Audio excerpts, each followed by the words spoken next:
And if your entire creative testing model is just saying, I'm only going to improve my worst option, I'm going to take my weakest link and make it stronger. Success isn't a question of, can I make Facebook work? It is a, how much longer am I only going to be spending this much money?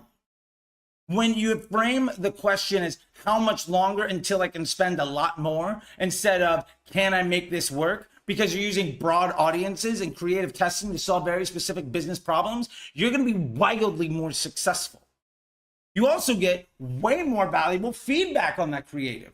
Because the honest truth is, I can't tell you how many people run ads at retargeting thinking that that's a smart idea. And look, I get why it makes sense, except for the fact that even your very first impression on cold traffic is also a retargeting ad, because you probably don't have a product that nobody's ever heard of before, and Facebook understands who to show those ads to begin with. And the honest truth is, the problem that I have, that you need to get me to ultimately condition and train me to try to take an action that you seem valuable, is going to be completely different than you, even though it's the same product. So the initial touch and the overcoming the objections and all of those other points that's going to get somebody across the finish line, that journey is different for almost every single customer. But if you're running top of funnel, mid funnel, bottom funnel, stuff like that, and trying to guess what to overcome, again, you are paying extra to guess what people want and ultimately place burdens on other individuals. And if you're wrong, you're going to be way worse off.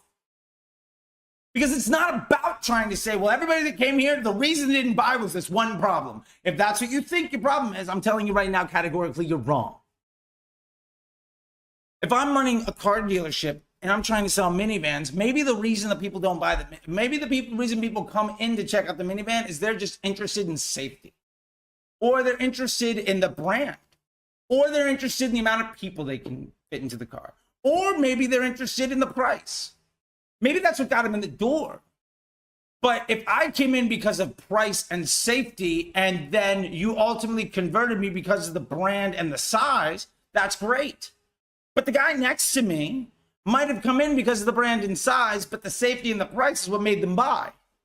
Now, if you're running mid-funnel and bottom funnel, retargeting and prospecting ads, a bunch of guns, different audiences, trying to bring in completely varying different types of customers to your store, which you don't have any type of budget to actually support, and you say the reason I didn't buy was because of price, but I came in because of price, you've already shot yourself in the foot and paid extra to restrict the ability for your ads to be shown in the order required to condition and prime that customer to take an action.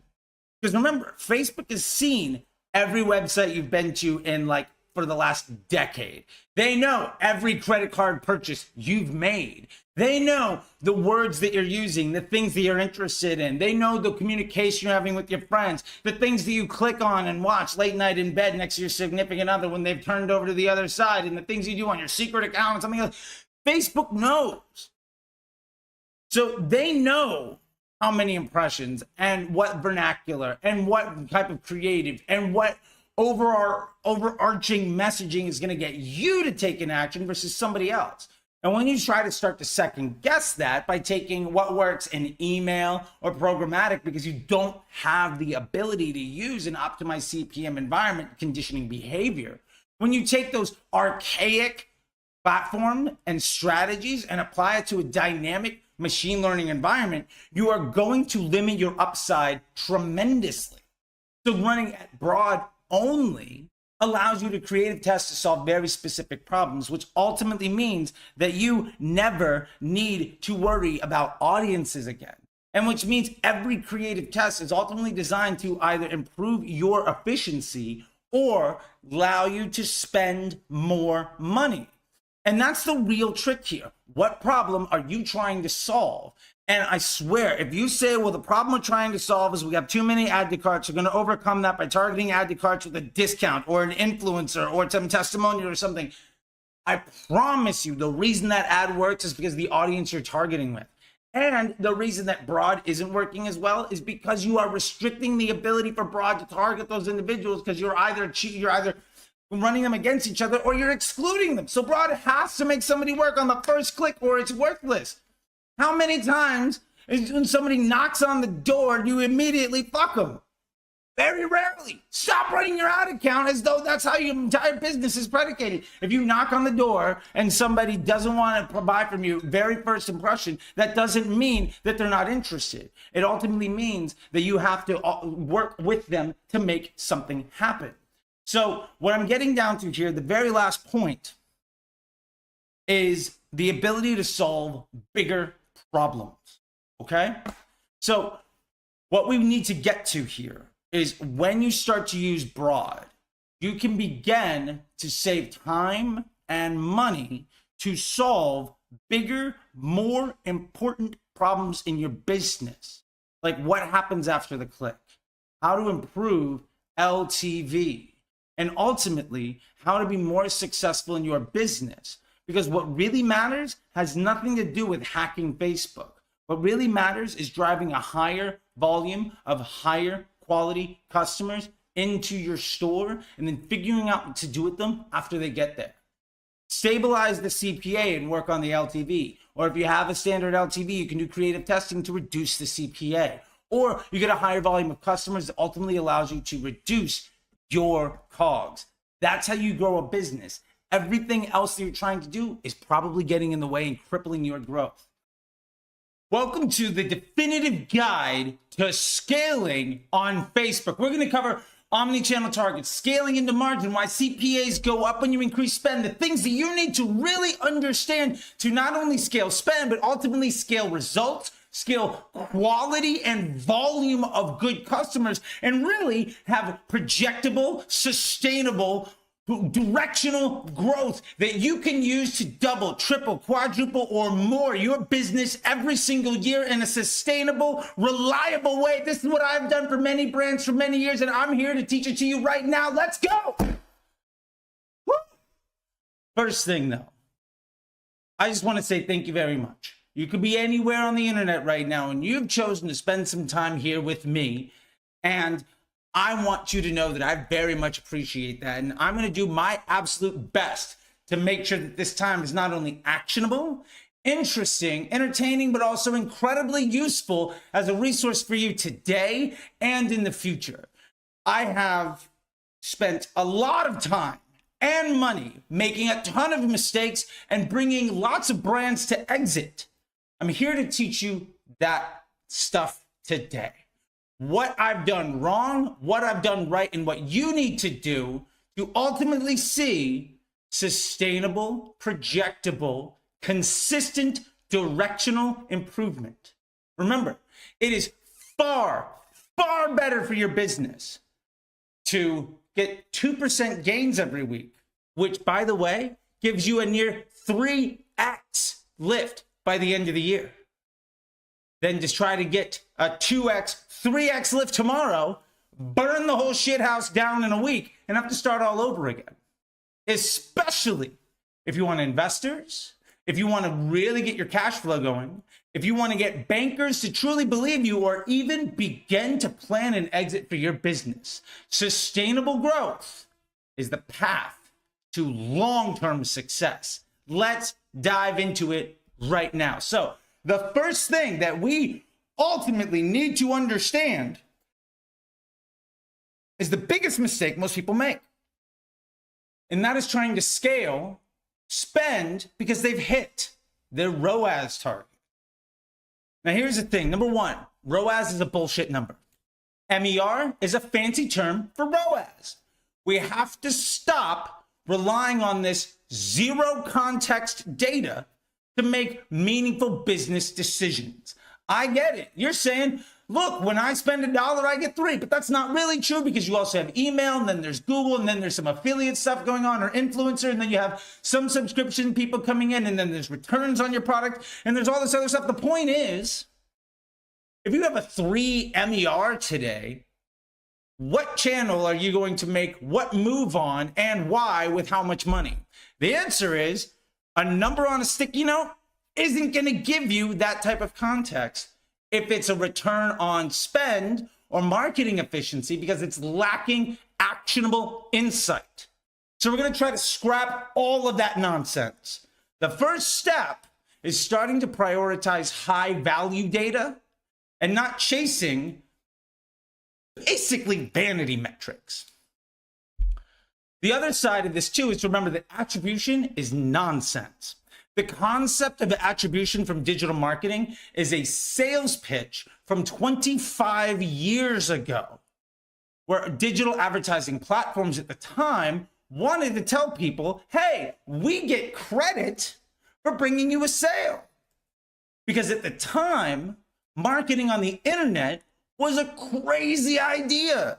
So how is you as a salesperson try to get somebody to trust you? Well, look, we can take credit for all of these sales. Remember, attribution is nonsense because no user sees one ad and decides to make a purchase. Also, every impression is a retargeting one because I guarantee you, you don't have something that nobody's ever heard of before. If you're buying sneakers from my store, I guarantee you've seen shoes before. If you're buying a car, I guarantee you've seen a street before. Whatever your service or product is, people are seeing your ad because Facebook has chosen to show that impression to that user because of all of their behavior up to that point for years. And for the record, iOS 14 has nothing to do with this. So we can also throw out the excuse that iOS 14 is the reason we're struggling, which is also why broad targeting is the only target audience you should use. That's a whole other conversation for a whole other day. So let's get into scaling. Now, just because you hit your ROAS target doesn't mean you should spend an extra penny anywhere because you have no fucking clue where to spend it. Here's what's really important. Start to measure your blended CPA. How much can you acquire a customer for? Because you know, not acquire a customer, acquire a sale. Because you know that every sale either starts a lifetime value journey or continues it. So what is the allowable price that you're willing to spend to get somebody either started or continuing on their journey towards a lifetime value? And that number isn't just on Facebook, because remember, we can't always see all the data, and attribution is bullshit. Because maybe you see 14 Facebook ads and then you go to Google and type something in, you go to the website, and a week later an email converts you. Well, email drives all the sales. You can scrap everything else, except the well will run dry very quickly. You know that, but if your MER is a 3 because your email campaign did great, you're kind of shit out of luck with any actionable data. So what we're getting to is a blended CPA. Now, how we get this, number one thing I like to use, ecosystem ROAS doc. I'm not here to pitch you on that stuff, just saying you need to understand when I'm having good performance in my store, what percentage of my spend and what percentage of my sales seem to be coming from this specific channel. And when I'm there, what's the CPA on that channel for that offer, right? So now we're saying, well, over the last week, my average blended CPA, including search, email, Facebook, and TikTok, is at 25. Now, in those days where it was below a 25, my Facebook CPA also happened to be below a 50. Now, you might say to yourself, well, I need to get a sale below a 35 or I'm going to lose money. So you're afraid to spend more money on Facebook because your Facebook CPA is around like a 46, 48, but your blended is $10 less than your acquisition cost allowable to get a sale. So at this point, what you've defined is that a less than $50 CPA on Facebook more or less equates to a mid $20 CPA blended across your entire store because of the lift, incremental lift, that comes from search and organic and TikTok and email and everything else. So this is where we get into the big trick. Scale into margin. If you have a $26 CPA blended and say Facebook is 50% of your spend and your Facebook is coming in at say a $45 CPA, what this means is if your target is at $35, you are coming in at 20 to 30% under your target. Now, what this really means is, because Facebook is roughly, say, 50% of your spend, you could probably nearly double your Facebook budget. But to start off with here, let's say your blended is coming in at a 25, your goal is at 35, and your Facebook says it's coming in at a 45. You can spend more to get a lower efficiency on your blended, because the extra spend might not bring you in a linear path. You might not just maintain that efficiency as you come in, and we're going to get to that here in a minute too. But the most important thing is you've established there's a difference between what I'm willing to pay and what I'm actually paying. Now that difference, let's say it's 35%. Well, that means you can increase your spend on Facebook by 35%. And if you get 0 extra sales, which isn't going to happen by any means, you're still okay. Now, maybe you don't get any extra sales from Facebook, but you're getting a ton more site traffic. Your search volume is going to go up. Your email open rate improves. Your click-through rate on those emails improves. The number of email addresses that you're even sending emails out to improves. Oddly enough, also your organic reach on TikTok goes up. Why is that? Maybe because you're creating intent on the world's greatest intent creation device.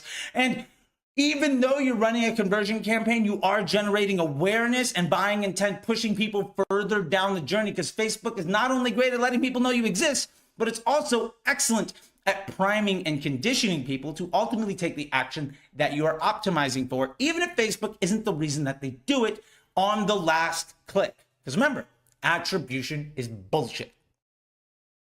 The point here is maybe you get 5 more sales. Well, great, you can go more. Maybe you get 5% more sales or 10%. Maybe you increase your budget and your blended goes up a little bit. Maybe it goes up to 30. Well, you're still acquiring sales for $5 less than break even or your target, which means you can continue to spend. The most important thing here is we do not increase spend because we're at our goal. What we need to do is establish a margin. Now, maybe your goal is a $35 CPA and you're coming in at a $35. That means you can't increase spend. What that means is you need to increase efficiency. You need to get people for cheaper. If you can establish a margin, say we get it from 35 week over week down to 32 or 31.5, right? So what if we establish a 10% margin, right? Where our goal is 35, but we're getting people for 31.50. So we've got a 10% margin between our acquisition costs and we're actually getting people for. That means we can increase spend by 10%. And even if we don't get any more sales, which again is bullshit, we're going to get way more traffic. We're going to get way more direct. We're going to have better open rates. We're going to have more exposure on other organic channels. We're going to get more search volume. We're going to get more email addresses to send people out to. We are pouring fuel on the fire, raising everything, because Facebook is an intent creation device and market research tool that pushes people further down the path, because it knows how to prime and condition them to take an action, because you've told it exactly what you wanted for probably a decade or more with every action you've taken on almost every website you've ever done. Plus they have all your credit card data and they've known what every action you've taken on Facebook, Instagram, WhatsApp, your DMs, your Messenger, all of it. So the point here is scale into the margin. Don't say I've hit my objective and now I want to spend more. Your objective should be to be more efficient than you need to be so that you can add waste and then hopefully not lose 100% of that investment. This is what we call a total loss investment. And if that total loss is actually not a complete loss and you generate more revenue because of it, you can start to actually drive and measure incremental lift from running your channel the way it was designed to be used. This is how Facebook works, which again is why we use broad audiences, why retargeting is a luxury problem, and why attribution is bullshit. Second point I want to get to, why do CPAs go up when we spend more money? Now, the simple argument you've heard forever is, well, you want to give Facebook more money, so it's willing to charge you more for it, which is bullshit. actually, sometimes when you spend more money, your CPAs will go down. As a matter of fact, that is the very common thing that'll happen when you set up your account properly. Your CPMs and CPAs will decrease as you increase your spend volume because you're getting higher quality data. And you're testing specifically to overcome this issue. Now, why do your CPAs go up on Facebook when you spend more money? There's a very simple reason, and I don't see just about anybody teaching this, so I'm gonna do it right now. Your ad isn't designed to reach more people. I'm gonna draw you a quick little circle. This is the lookalike audience that your ad has made. Remember, every ad makes its own audience because every post ID understands who that ad should be shown to, because every organic post and every ad has engagement. Facebook finds out who's most likely to see that ad, who's likely to respond positively to it, and then creates an audience of people that should see it. That's why maybe your Instagram reel gets 1,000 views even though you only have 20 followers. Now here's the point. This is the available audience for your ad. Now maybe that is a great audience for you to spend $500 a day.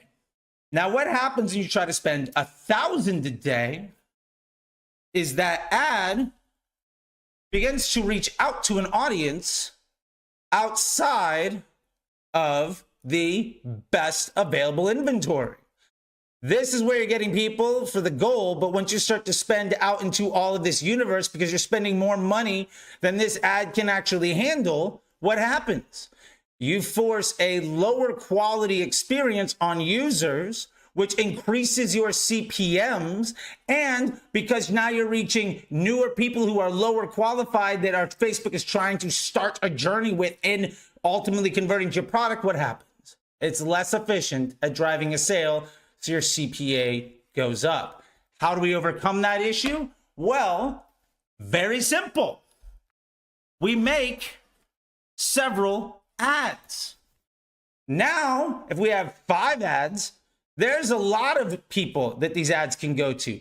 Each one of them theoretically can handle a little bit of spend, but combined, there's some overlap, and these people we're going to convert super easy, which is why when you run broad retargeting happens anyway, and that's a good thing. Why first-time impression rate is not a goddamn thing you should be worried about, and anybody that says so is dead wrong. Because what we're actually looking for is this ad hit somebody, and that ad hit somebody, and that ad hit somebody, and they're in this little crossover section right here, and look at that. They converted for super cheap. That's a great thing, not a bad thing. Again, anybody whining about first-time impression rate is dead fucking wrong. Now, what this ultimately means is, as we try to increase spend, each one of these ads will start to do a bit more work. Now, there's going to be an efficiency improvement as these ads all go, because Facebook's going to find, how do we get this ad and this ad and this ad to somebody to convert this group of people, right? How do we make that happen, right? So ultimately, we get really good sales here. We get some really good sales here, right? In these two sections.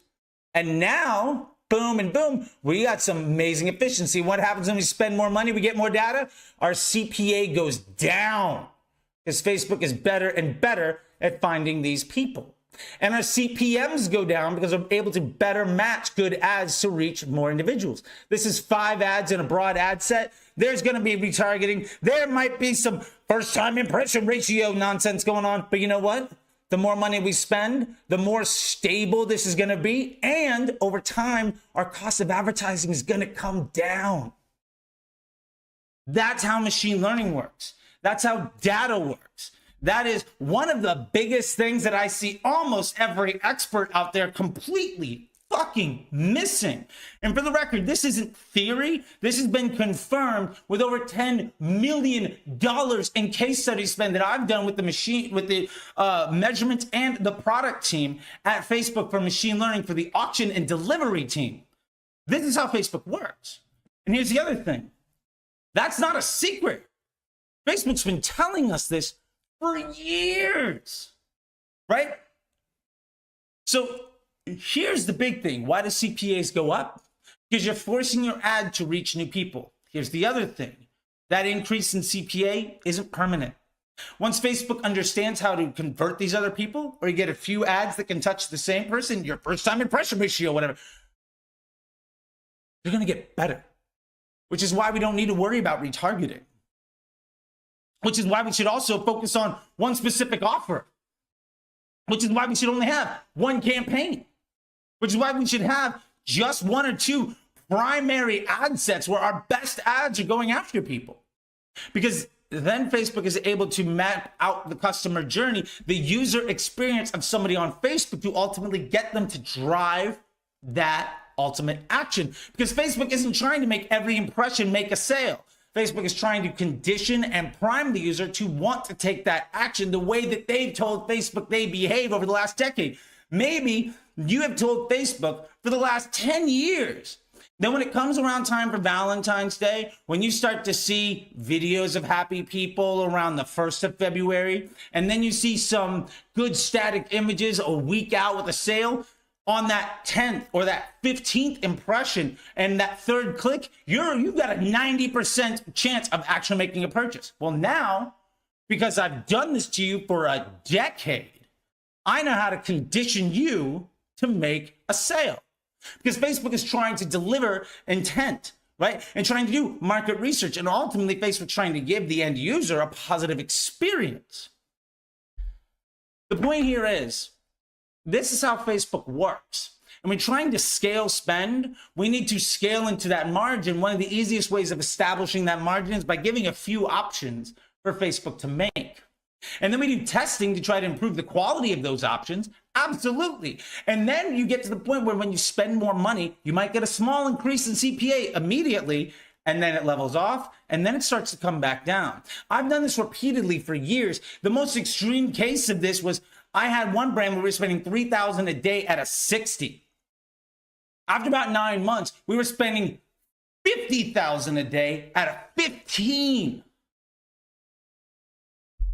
We had legitimately increased the spend by nearly 20x. And the CPA went down 75% as a result of it. This is what I'm talking about. You can absolutely do this. And by the way, I've done that dozens and dozens and dozens of times. More data is a good thing. Sometimes the biggest mistake advertisers make is they pull back and spend when results are bad. They say, hey, Facebook, you don't have enough data to be successful right now. So what I'm going to do is I'm going to give you less data. They say, well, you know, Facebook's costs are going up and my email and Google are really good. So I'm going to try to spend more money at email and Google. What happens? You see a great lift, you pull back and spend, and then 7 to 10 days later, email and Google just drops entirely. Why? Because you completely saturated your entire high intent pool that was maybe going to convert anyway. You didn't feed that bucket anymore. You basically drained the entire bucket, dropped no more water in. You bled all the blood from the stone, and you're complaining when it doesn't print money anymore. Whose fault is that? It's not Facebook's. So here's the last point that I want to get to. You have to understand omni-channel targets. And this is the big, big thing. Your Facebook CPA, a lot of people are saying, well, I'm running different campaigns, I'm doing X, Y, and Z, the Facebook CPA attribution doesn't work, and all this other stuff, iOS 14, excuses. None of that is relevant. Here's the point. When you're seeing good results for a week or multiple weeks, when you have some good weeks, some bad weeks, what does your media mix model look like? What percentage of spend is going to Facebook? And what is the CPA of Facebook for your flagship offer? If you can recreate that situation, how likely are you to, again, recreate good outcomes? I'm going to give you a hint. It's extremely likely. It becomes a situation of not trying to chase the dragon and burn the shit house down in flames by throwing all the money at the thing that works and then complaining when it doesn't work anymore. It's about creating an environment that is going to continually deliver you the optimal situation for success, and then improving the volume of that opportunity for success. And it really comes down again to the primary equation that is of absolute most importance in growth marketing and acquisition. CPA plus COGS, parentheses, divided by LTV. How much does it cost for you to acquire a customer plus produce the goods or services versus how much is that customer worth to you? Now remember, every sale is not necessarily acquiring a customer. And then some people say, well, we're just focusing on new customer CPA. Great, you're solving for 1/3 of the equation. That's wonderful, but you're probably ignoring a lot more important things. And let's be honest, if you were good at all of that other stuff, that's great. But very, very few people have anything close to 100% rebuy rate. If you're getting 20% of customers to come back and spend more money, you're doing pretty good. So why not spend more money to get 25 or 30? Why say that if a customer buys from you and they don't buy again, fuck them? Is that a really good business model? Do you think McDonald's got successful because they said, once you buy a Big Mac, we never need to market to you again? Of course not. Of course not. That's fucking ludicrous. But that's also one of, if not the most popular line of thinking I've seen forever, that, well, we're going to exclude purchasers and we're going to focus on new customer acquisition costs and we're going to focus all these people down the funnel because we got them. Once we got them, we don't need to market to get them again. That's bullshit.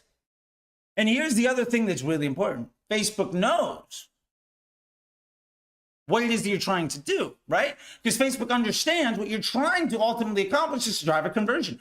Well, where are we getting the most efficiently? And if that person is likely to convert on their own, great.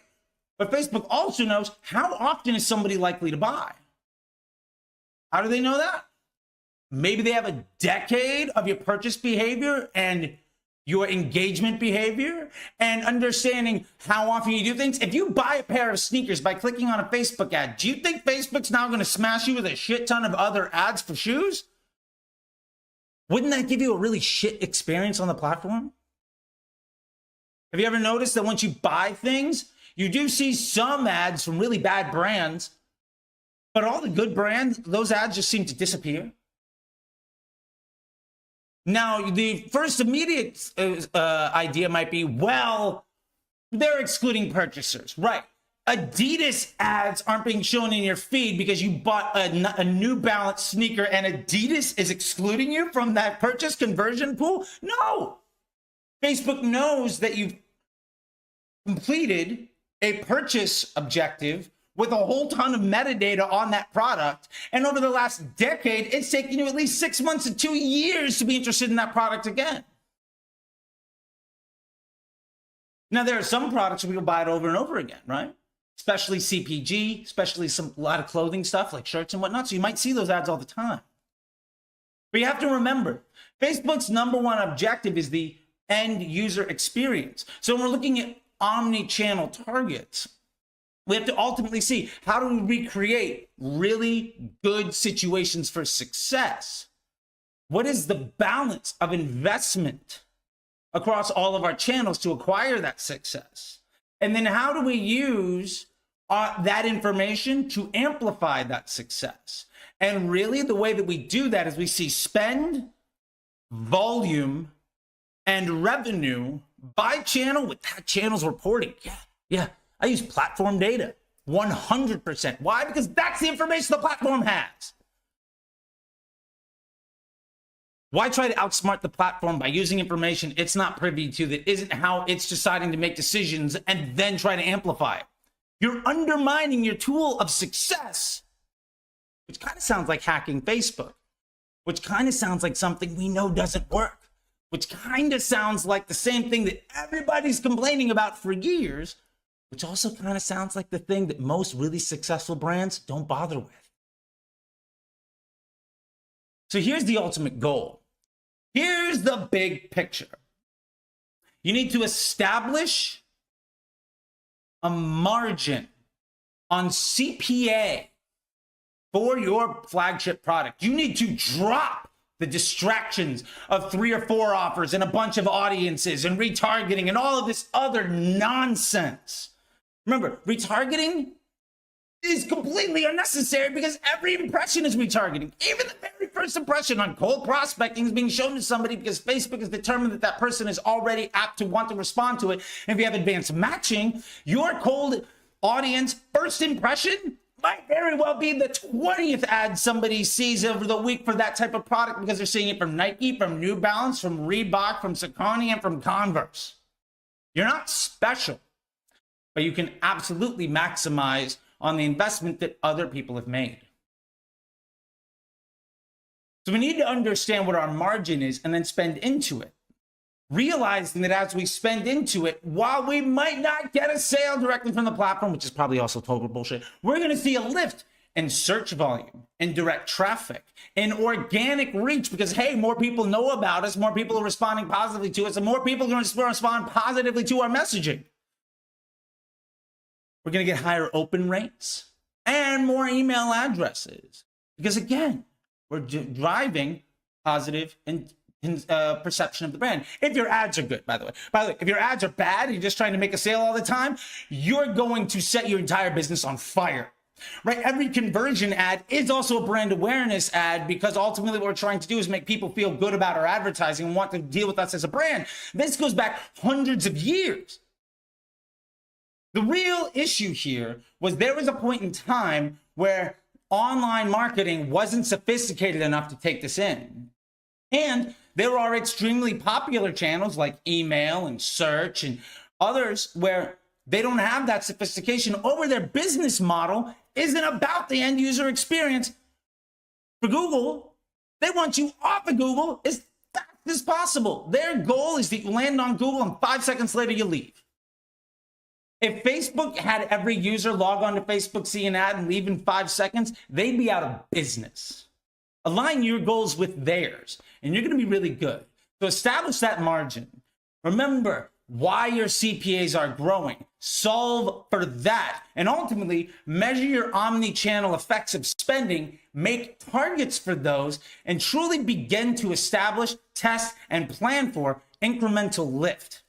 You solve for that problem, and instead of trying to find the next audience or the next hack or running 50, 60, 100 creatives a week to try to just maintain your spend, you're going to be seeing consistent, projectable growth week over week, month over month, year over year, which is going to be the big difference between you struggling in your 6- and 7-figure brand and you talking to investment bankers about an exit strategy in 3 years.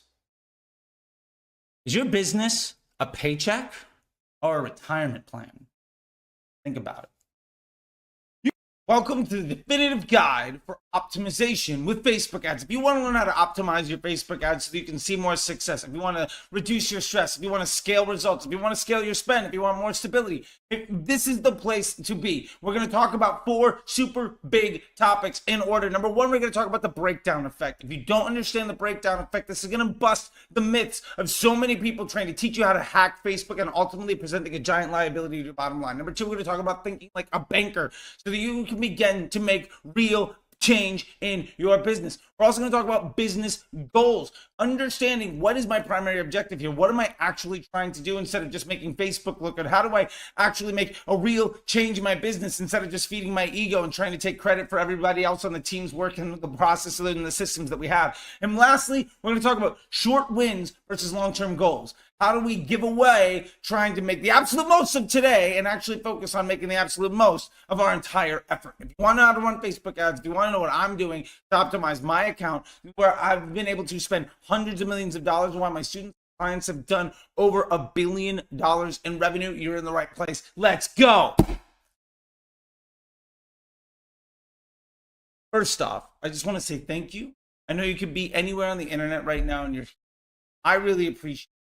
You know, I know that there's a lot of advice out there, and it has been overwhelming to me to see the flood of positive feedback and all of the success stories around the world. Hundreds of people in dozens of countries, 6 continents, nobody in Antarctica yet, but it's been wonderful, wonderful to see all the success that I've seen from folks over the last 3 or 4 months since this YouTube channel's really started to blow up. So I really appreciate it. If you love what you see here, please share it with somebody. Go ahead and hit subscribe. I think it's down over there. And most importantly, just if you find a lot of value out of this, feel free to ask questions. And if you really enjoy this stuff, subscribe and tell one. And if you want to know more about things, sign up for my classes. I always do a regular class all the time. It's at apply.facebookinstructor.com. And if you want to know about the Facebook Ads MBA program, where you can take an immersive 12-week course with one-on-one time, community, weekly classes, and a dynamic curriculum that you'll have lifetime access to that updates on a weekly basis, you can, well, ask me more about it, and I'd love to more about that opportunity too. That all being said, let's dive into this, because I think that optimization on Facebook is absolutely important. And I think, honestly, most people that say what you're supposed to do are dead wrong. And honestly, the results show it. So let's get into it. Let's dive into optimization on Facebook, starting with the breakdown effect. So one of the things that people say is, well, why, when I'm looking at my results, why is Instagram so much more efficient than Facebook? Why is this lookalike audience so much better than broad? Why is this one ad so much better than another one? And you're looking at things the wrong way. So let's initially bust that, right? And this is going to get you away from the idea of trying to use a bunch of audiences or trying to hack placements or anything else. The breakdown effect is a really great way that Facebook is used to explain the blended average. And that's what we really need to focus in on. One of the things I hear all the time is, well, my broad audience is getting all the spend, but my lookalike is doing so much better. Why can't I spend all my money in my lookalike? And then what do? Well, you take out the broad audience, maybe using ABO, and you just throw a bunch of money at the lookalike audience, and then it stops working. And like, Facebook is broken. It just won't do anything. Here's the thing. The reason that your results in the lookalike were good was because it only spent. Ultimately, there's not an infinite amount of people want to see your content. Remember, our content is a burden on the end user. So we have to keep in mind is that ultimately, Facebook is trying to deliver positive user experiences to those that are on their platform. Facebook cares about Facebook users way more than they care about your business. So if your business isn't predicated on trying to care about Facebook experiences, then you're going to struggle. Facebook isn't broken. You're just not respecting your relationship with your partner. And that's a really big. The breakdown effect is something where we say, well, 20 cents out of every dollar went to Instagram and it was 50% better than Facebook. Why don't we spend everything on Instagram? Then what happens when you spend 5 times as much on Instagram? Your performance goes down the toilet. And why? It's because ultimately Facebook cares about user experience. And what this really means is there might not be that many people on that platform available on that day that are interested in the right place of the funnel to the content that you have, that Facebook would rather show your content versus somebody else against the bid that you're willing to pay and the overall estimated action rate that your account has delivered. What I'm getting to here is our ads are almost always a burden on the end user experience. What you pay, your CPMs, are a direct reflection of your ability to not be a liability to Facebook's bottom line of ultimately trying to keep on the platform and wanting to come back. If your Facebook experience was just full of ads from everybody trying to force their content onto you because then that's all they would need to get you to buy, you would never sign on to Facebook ever again. So we have to remove this idea of performance marketing and instead move on this idea of a symbiotic relationship with our business partner. The breakdown effect shows what that allocation of resources is.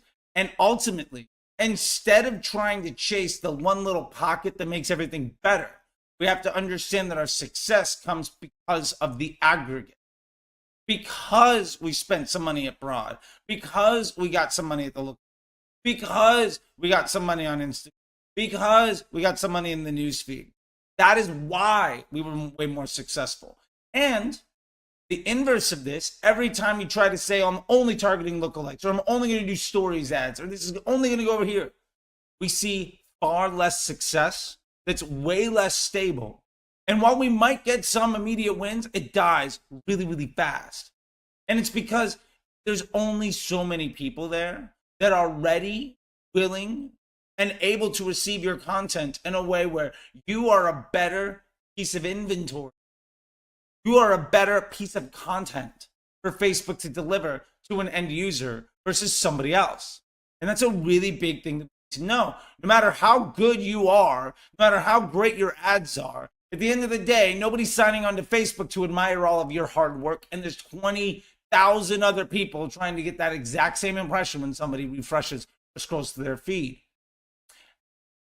Once we understand this, we can begin to focus in on the idea of really what we need to do is stop optimizing stop trying to optimize by audiences and really focus on our ads, because our ads do the targeting both on placement and with audience. So once we understand that, we can immediately begin to optimize our campaigns and our accounts by removing our efforts to hack the breakdown. And by breakdown, we're talking about delivery on placements, delivery to gender or audiences or ages or whatever else that we're trying to do.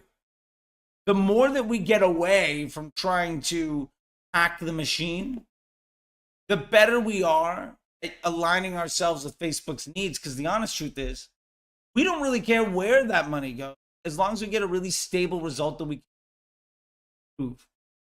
So with that in mind, we have to start thinking way less about trying to hack the breakdown and way more about trying to think like a banker and ultimately caring about the end user experience. We get those two skills together, we're going to be in a great. So thinking like a banker. One of the things we really have to focus in on when we're optimizing our ads and our accounts is not today's return. Remember, ROAS doesn't mean anything. MER is basically a lie. And what I mean by this is none of those numbers will ever tell you what happens when a customer buys a second. Right? So, my Facebook ads got it. Let's give an example, right? Let's say you spent $1,000 today and you got $3,000 in revenue. And the only platform you're spending on is Facebook. Fantastic. You got a 3 MER. Now, maybe on Facebook, you got $1,500 back for the $1,000 you spent. So you have a 1.5 ROAS. Okay. Now, what that really means is, though, $1,500 came from someplace else. Now, that might have been an email. It might have been just returning buyers. It might have been organic. It might have been a million other things that happened. Maybe people just liked the product and they came back and bought. Problem here is that doesn't actually tell you anything that you're supposed to do inside the system. You have no idea of, well, does that mean I spend more money on this ad? Do I target that audience? Because honestly, those results that happen today are a small piece. They're the tip of the spear of that customer journey. Now, what Facebook does is ultimately Facebook is priming and conditioning users to want to take actions over time. So it's not about just what can we get somebody to do today. Unless you are able to drive hundreds or thousands of transactions today, that it is not about today. What it's about is aligning yourself to be a better business partner with Facebook to ultimately get your content in the feeds of individuals. So what this means when we're talking about thinking like a banker is we have to stop looking at ROAS because it's meaningless. We have to stop looking at MER because honestly, ROAS and MER is a lot more about the media buyer taking credit for the work of a team, a system, and a process for an end net result. Because the Facebook ad that was shown today is rarely something somebody buys. How many times have you seen a Facebook ad where the very first time you saw it, you were like, this is amazing. I didn't know this thing ever existed and I'm going to buy right now. The honest truth is, the answer to that is probably never, right? When you see an ad for shoes, did you not know shoes existed?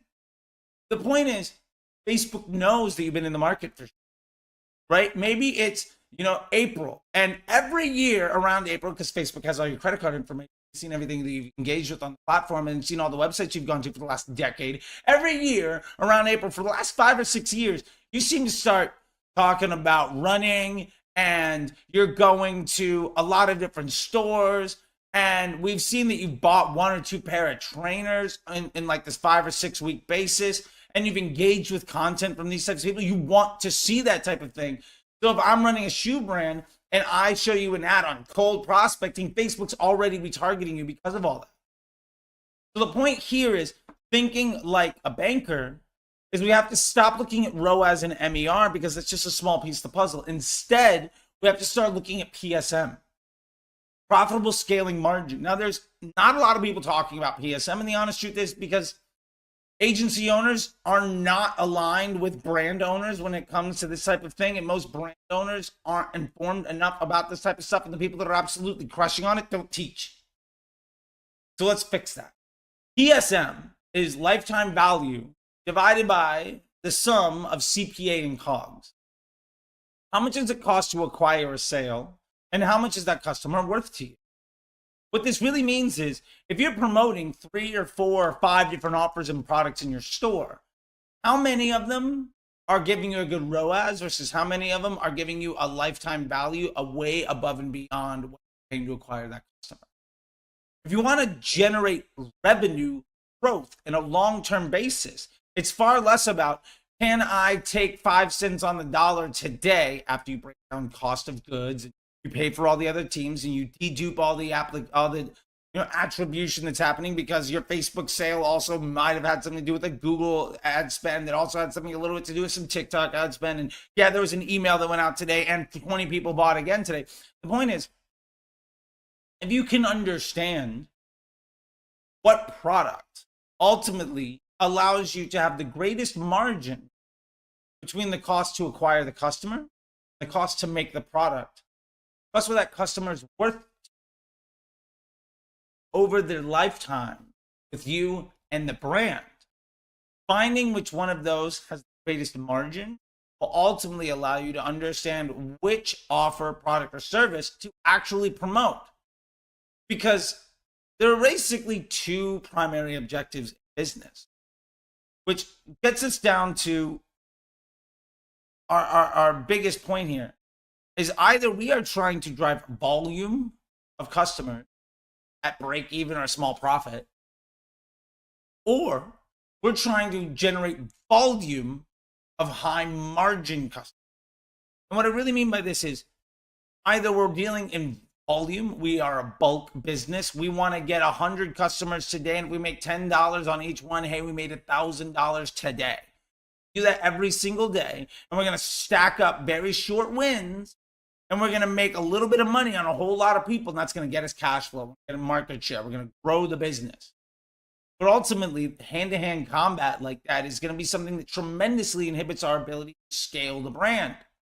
Because we're going to be able to grow the business, sure, but there's a law of diminishing returns of how much we're going to be able to do that. And because we're making very little money on those transactions, if competitors come into the space, if we are unable to figure out the rest of the business, and if our creative kind of slips, or if the market price for that inventory goes up, say it's summer and people don't want to buy as much anymore, or it's winter and everybody's giving discounts, you go from a low margin, high volume business to losing money every single day.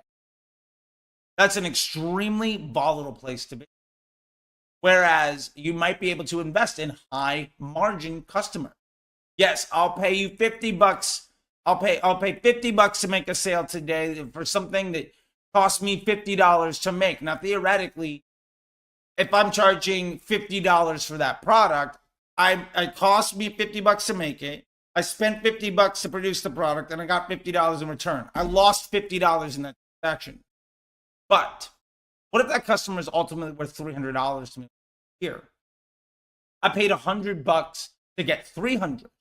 So I now have $200, $250 more in revenue coming off of that customer over the next 6 months, 9 months, 12 months, whatever.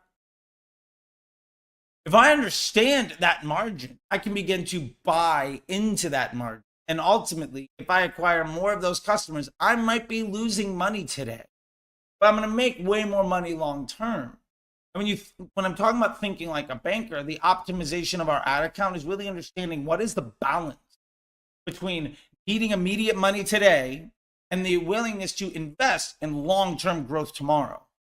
One of these is going to grow your business massively, and one of them is going to be a lot of hard work to keep the lights on today. Now, I'm not here to tell you which one's the right move, but I will say that you're promoting 5 products and 3 of them are in the middle. Those are probably the worst things for you to spend money on, because ultimately you are training Facebook to value those things the same as what they're valuing everything else, because Facebook doesn't know the difference between each purchase. Each customer that's coming to your store is basically getting treated as, will this person buy or will they not? And because you're spending money in a bunch of different places, all having different business objectives, you're keeping Facebook super dumb. Remember, Facebook is your employee. You're the manager. The more things you ask your employee to do, the dumber your employee is going to be. Or you just hire a whole bunch of people and you spend far less time training any of them. Both of those things ultimately will lead you to a path towards failure when your other option could be success. Now, I'm not saying that promoting a bunch of ideas is bad. I'm saying that if you think like a banker and understand, do we need volume or do we need revenue growth, you're ultimately going to start to prioritize your efforts, which will optimize your account, because you can stop spending money on things that ultimately don't move your bottom line. And it's all about the hyperbole here. That's the unfair truth. And I can promise you, you're not spending nearly enough money to need a second or a third product. If you're not spending $20,000, $30,000, $50,000 a day, you probably don't even need a second. So when we're talking about business goals, what we need to get to is understanding what our objectives here. Now, we talked about thinking like a banker, right? Understanding what we're doing. So we've already optimized out with the breakdown effect. We've understanding that we've stopped trying to hack placements, right? We've stopped trying to hack audiences, right? Hopefully what happens out of all of this is you just go broad and you're using only auto placement because you feel like working extra hard to make success more difficult for your brand is kind of a bad move. Why would you want to do that? I don't know, but a lot of people think that's a really great idea because they don't understand how the system works. We just already debunked all of that. And we've now gotten down to, because we're thinking like a banker, the 1 or 2 offers we absolutely need to best meet our business objectives here. Probably 1 offer. Now, with that, what we need to understand is what are our business. Is our business goal to maintain our LTV? And obviously, we are going to struggle as Facebook advertisers to reduce the cost of goods. So the only way we're going to make more money is either by increasing the volume of people or reducing the CPA. Now, if we want to reduce the CPA, that's a fairly simple process. We creative test our way using dynamic ads and broad audiences and continue to lower our average CPA. We're not spending all of our money against the thing with the lowest and then complaining when it breaks, because like breakdown effect showed us, the reason something did really well generally has far more to do with the fact that you didn't ask it to do a lot of work. So when we're thinking about our business goals, reducing CPA or increasing volume of spend generally is the 2 moves that we're really. Now, when we're scaling spend, one of the biggest mistakes people make is they say, well, my target is $50 CPA. I hit $50 CPA and I'm just going to scale to the moon. I'm going to surf whatever today and I'm going to try to get the most out of it. But remember, that number today isn't necessarily a real number because that data is incomplete. And you're also building that on taking credit for other people's work. It is way more about what was your average this week? Was it better than last week? What was your average versus last month? And in that way, what we can do is start to understand what is the Facebook side CPA versus our overall blended CPA. And this is why Facebook attribution, not necessarily being 100%, isn't really a concern. For years, we didn't have attribution. And then Facebook took too much credit. And now it's not taking enough credit and it's broken. What if it's just now being honest? What if it actually doesn't even matter? Because the Facebook CPA is relative to the overall blended CPA of your business. And all you need to know is, as long as Facebook says it's a 50, I know I'm really getting about a 35 and I'm good. So what's our business goal? Is to establish what that platform allowable CPA is and then beat it. If our goal is a $50 CPA and we get down to a 45 net average week over week, that means we can immediately increase our spend by 10%. Why? Well, because of the breakdown effect, and because we're thinking like a banker, we understand that maybe that average we get is because of the available inventory and the people that we're seeing. So if we can spend 10% more money and get 0 more sales, and we're still okay, we can do it. And if we get our $50 target, but we're actually coming in at 45, 10% more would be $49.50. Well, that's still 50 cents cheaper on every single transaction on average than what our target is. So we're still making money. Now, odds are, as we scale our spend into that margin, we're probably going to see a few more sales from Facebook. And odds are, you are absolutely going to see more direct traffic, right? And more organic and source none if you're using Google Analytics. Whatever. There are good uses for it, but you should never be using UTMs to try to understand. And you're also going to see better email open rate. You're going to have more email addresses. You're going to see more search volume. Because you're generating more intent in the ecosystem, you are going to see a lift. This is incremental lift from your marketing efforts across all channels. So while that number before was a 50 and we've got it now to a $49.50 because we're generating more incremental lift, we might have to reestablish that number. Maybe it goes to a 51 or a 52 or 55, which means we can spend more money.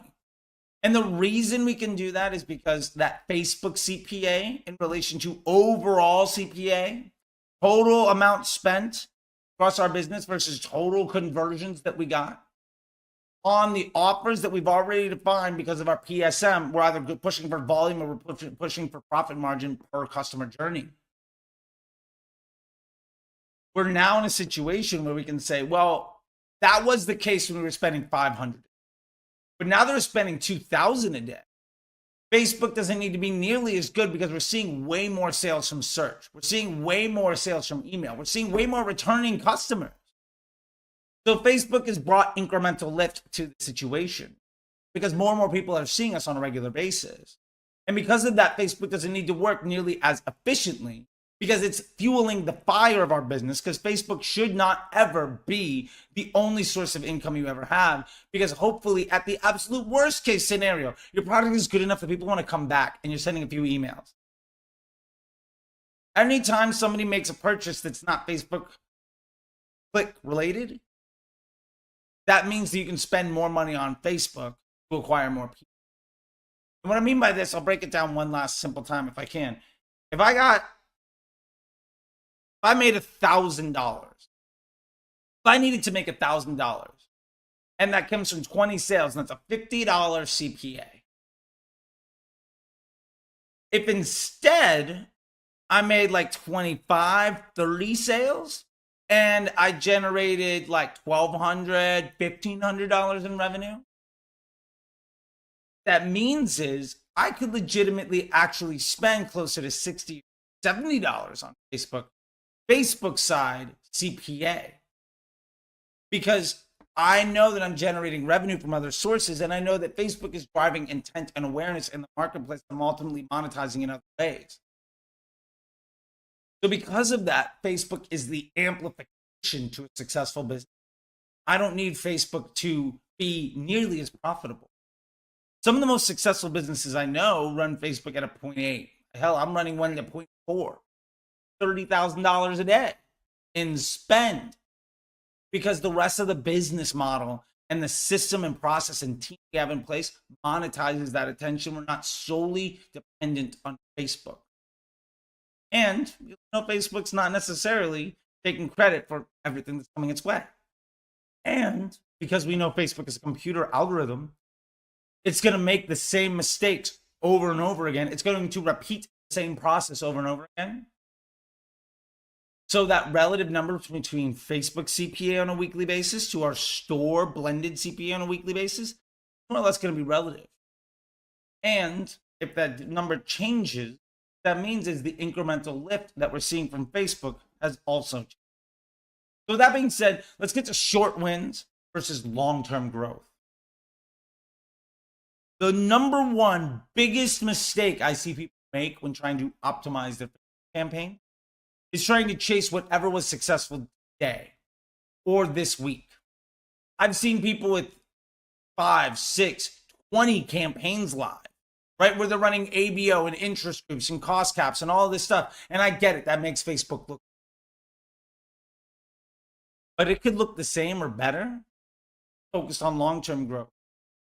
My point here is, if you're trying to maximize $500 a day and it takes a couple hours a day of day trading using cost caps and lookalikes and ABO and surfing and all of that stuff, you're going to work really, really hard to maybe make $1,000, $2,000 today. And in which case, models have you for that. However, if instead of that, you figured out every single way that you never had to rely on those again, 3 months, you might be spending $2,000 a day. Short wins inhibit long-term growth because ultimately you're not building a scalable system. You're rewarding yourself for hard work instead of training the machine to do all the hard work for you. The idea here is when we're optimizing a campaign, when we're optimizing an account, we need to also understand after everything else is what of these efforts doesn't need me? How do I empower that thing to be as successful as possible? And once we figure that out, then we're never going to have to work nearly as hard again.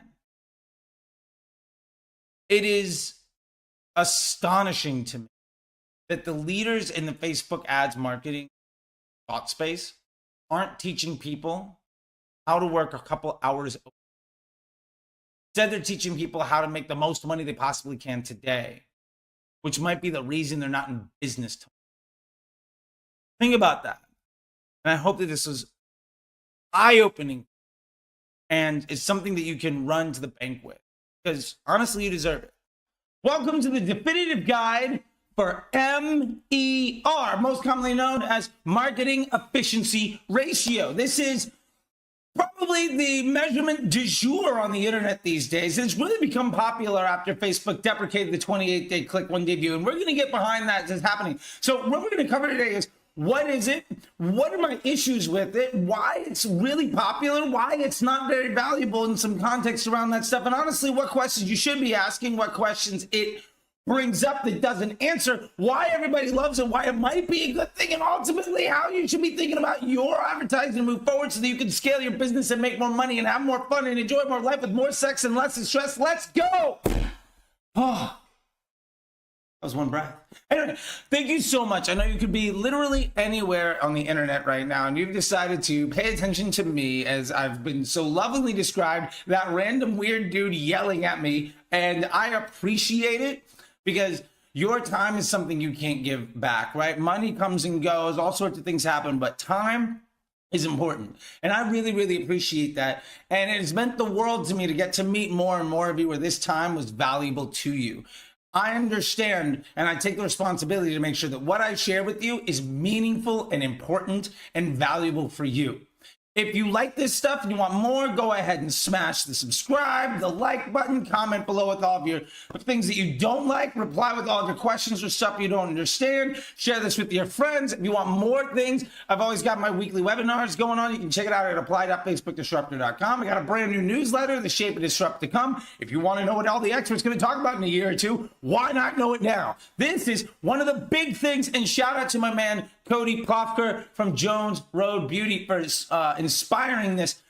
He asked me a question as I was driving to band practice on Monday, and I felt like, you know what, this deserves a definitive guide because this is a deep subject. So with all that being said, thank you so much. Let's dive into it. So number one, MER, Marketing Efficiency Ratio. Basically, this is more or less the measurement of I've spent X amount of money and I've made X amount of money.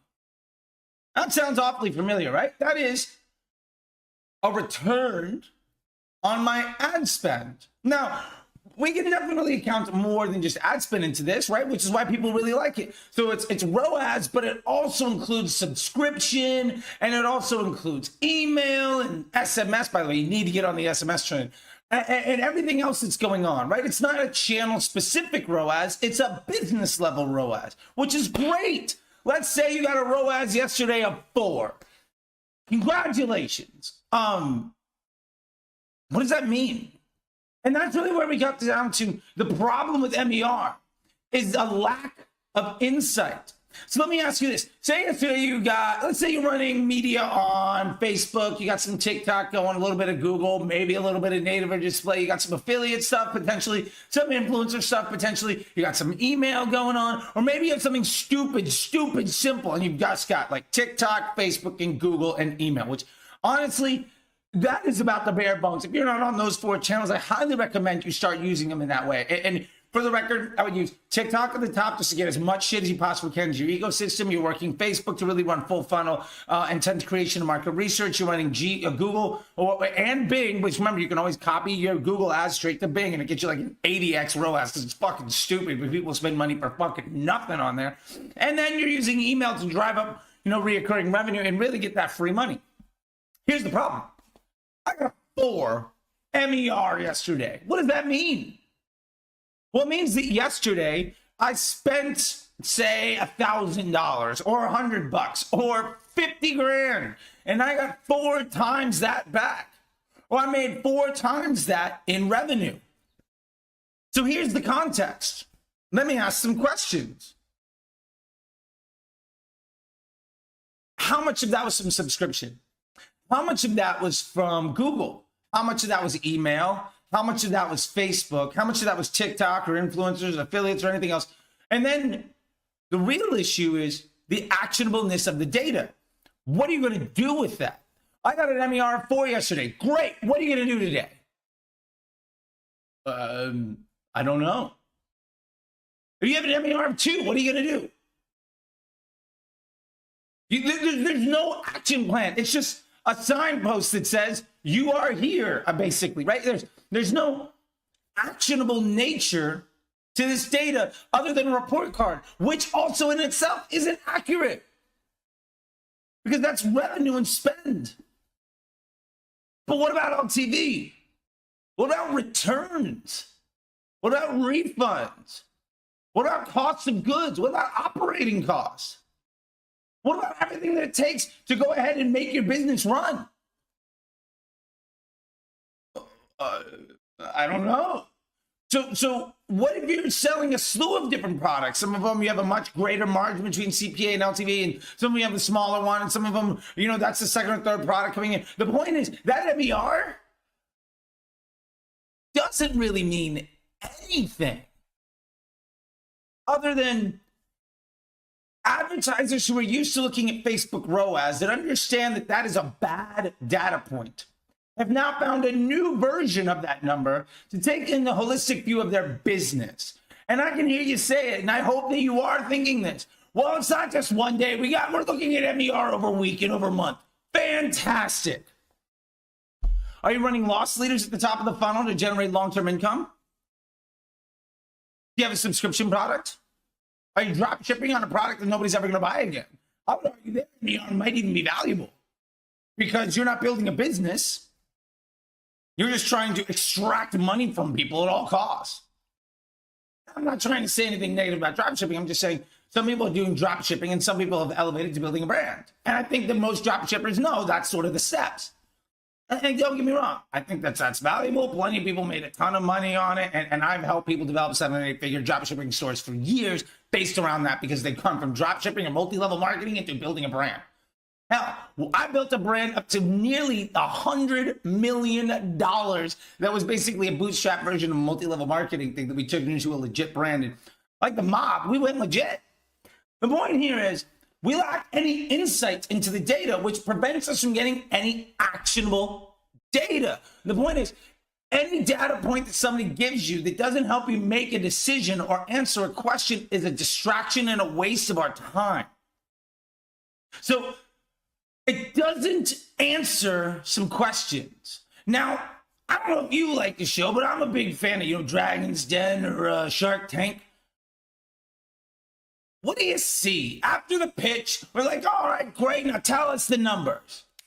These are multi-millionaire, billionaire investors. They say the same three things. How much does it cost to make? What is their customer acquisition cost? What is that customer worth to you? CPA, COGS, LTV. Those are the only things that actually matter when growing a business. I think far too many people that I see struggle. One, they try to do hockey stick growth, which is completely unsustainable, and then they tank afterwards. They can't get an exit strategy. They grow past their means. They can't get an investor because they can't sustain that growth. So they're basically a bad investment. Those investors basically missed out on the massive return on their money. Now they're coming in at a plateau, and it's going to take them years to get a positive return at a 2 or 3x multiple. So why would they invest in your business? Here's the point. If you want to grow your business, it's not about, well, I spent $1,000 today and I made 70 grand. Great. But how much did your product cost? When product cost you $80,000, you lost money. I'd argue you lost $4 grand. Plus you have to pay yourself. And then there's operating costs. So the point is, what questions are not answered by MER? Well, there are some very basic questions that every business, every 7, 8, 9, every business I've taken from 7 to 8 or 9 figures, every 8-figure business has brought me in to help them exit. Every time I exited myself out of a brand that I've taken from 6 or 7 to an 8 or 9-figure business, which I've done repeatedly now, we really focused on a small batch of questions. And here's the thing, MER does a really good job of asking these questions. So for that, it's valuable, right? And I would say sometimes when a data point gives you more questions than answers, but it teaches you how to think properly, that's great. But you don't need that data point moving forward, because ultimately you've learned the lesson and eventually you just ignore this shiny, nice number that makes you feel good on some vanity metric for your ego, and you start focusing on building a business. So what are those things? Well, number one, we have to go to the golden equation of growth and acquisition marketing, which is CPA plus COGS, in parentheses, divided by LTV, which basically means how much does it cost to acquire a sale to how much is that customer worth? And I know, maybe that's not the first time they bought from you. And some of you will say, well, once somebody buys, they're a customer, I shouldn't have to pay to market them again. And you know what? Fine. You can go that way and you can be chasing your tail, frustrated as hell, and I'll continue to grow because I don't give a shit. Every single transaction is either the beginning of or a continuation of a journey to an LTV. You should understand what media mix or what mix of your transactions, and this is a question, what mix of your transactions are new versus old? That's a number that doesn't really move that much when you look at it on aggregate, monthly or weekly numbers in a trend line. Maybe it's 90% of transactions are new, or 50% of transactions are returning customers, something like that. That number tends to be seasonal. It does tend to evolve, but that number is something that is fairly constant over time and moves slowly. The reason that that's really important is because that will give you a blended CPA, which is what people should be focusing on instead of MER. How much money are you willing to invest in acquiring a sale? Because you know how many of those sales are net new versus returning, and ultimately how much any customer is worth long term. So if you understand those numbers, then you can back into, this is an allowable blended CPA for my business. Now, really fun tools like the Triple Whales of the world and the North Beam and some other folks that are not as popular, but a little bit more powerful, I'm not going to get into all that stuff. They might have you a really sexy number called NCPA. New customer, new cost per acquisition. Basically, how much does it cost to acquire a new customer? Which is great. That's one part of this equation. Love it. So you can isolate down to just half of that data set, right? New customers instead of returning. Love that. But ultimately, If you know how much you're willing to pay to acquire a sale on a blended fashion between your TikToks and your Facebook and your Google ads and your email, your SMS, your influencer, your affiliate, maybe your podcast or whatever else you have going on, the blended all-in costs, factoring in COGS and operational costs, because those are absolutely important. When you understand profit margin per transaction to LTV per customer, you can get down to a blended CPA target, omni-channel. Now that's a number that is 100% more important, because it doesn't matter if you made a four ROAS, it said 4 ROAS, meant 4 MER. It's the same nonsense number. It doesn't matter if you got a 4 or a 10 or a 0.8. I've scaled businesses to $30,000, $40,000, $50,000 a day at a 0.8. I've seen businesses struggle to get out of $500 a day because they were running at a 2.5 or a 3. Businesses that are predicated on trying to make all their money on that day tend to be crippled at the lifetime value of their customer, because they're not looking at the data points that are meaningful. They're looking at the front end and then praying for the best. Now, honestly, that's basically saying, how many people can I trick today and how many of them come back later? Versus how many people, what is the volume of CPA plus COGS to LTV journeys that I can either start or continue today? And this really gets us down to also the idea of you're probably promoting way too many offers, right? Because like if you get down to 1 or 2 offers, maybe a low ticket price and then a high ticket thing, like maybe you're running Ford and Lincoln. You know what I'm saying? They got rid of Mercury for a reason. You know what I mean? Maybe you have Chevy and Cadillac. You know what I mean? There's no fucking Pontiac anymore for a reason, right? There's a reason that these things exist, because they're hitting different price points, they're hitting different types of customers, they're ultimately mutually exclusive journeys, and you can get one person to another. That's really important. And you can share operating costs between these two effectively different business verticals on the back end to make both of them more profitable, because you're effectively running multiple businesses with one back end, so you can scale that solution, which is awesome. But more importantly, it helps getting down to this blended CPA number much easier. Because instead of trying to promote 5 things or 100 things, you want to kiss of death, go to an investment banker and say you've got 100 fucking SKUs. And then watch them try to keep a straight face while you tell them you got a plan that doesn't need you. And then ultimately, they're going to make a good investment by buying your company. I'm not saying it doesn't happen. I'm just saying I failed repeatedly at doing that stuff. And I have seen plenty of other people do it. And I've got a lot of friends that are investment bankers. And that is one of the banes of their existence. It's like, this company's great. Oh shit, you're promoting 137 SKUs. Well, come back to me when you get your shit together. That's basically what happens almost every time. Because you can't map out the volume of blended CPA target, right? You can't say the total acquisition volume of sales at CPA plus COGS divided by LTV. The volume of opportunities to make money. You want to make money? Making revenue, making money comes down to growing your business, comes down to one simple concept. It's this. How much does it cost to acquire a transaction? And make sure that that transaction's value is greater than that cost. And then get more of those transactions.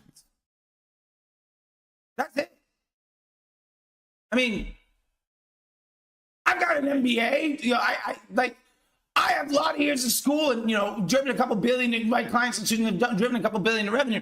But I will tell you, it comes down to that.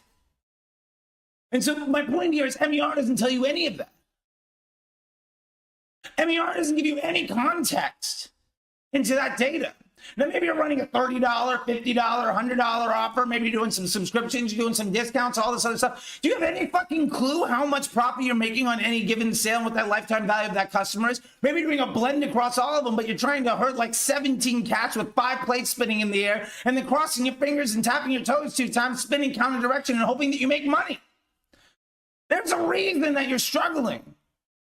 I can tell you how many brands that I've seen at $500 to $2,000, $5,000 in acquisition costs on a daily basis that can't 5x their business because they're trying to run 5x the amount of businesses. So the point here is, if you have a cash cow, run it. But let's get back to those questions that are really important. So that's CPA plus COGS, right, divided by LTV, right? That is margin per opportunity.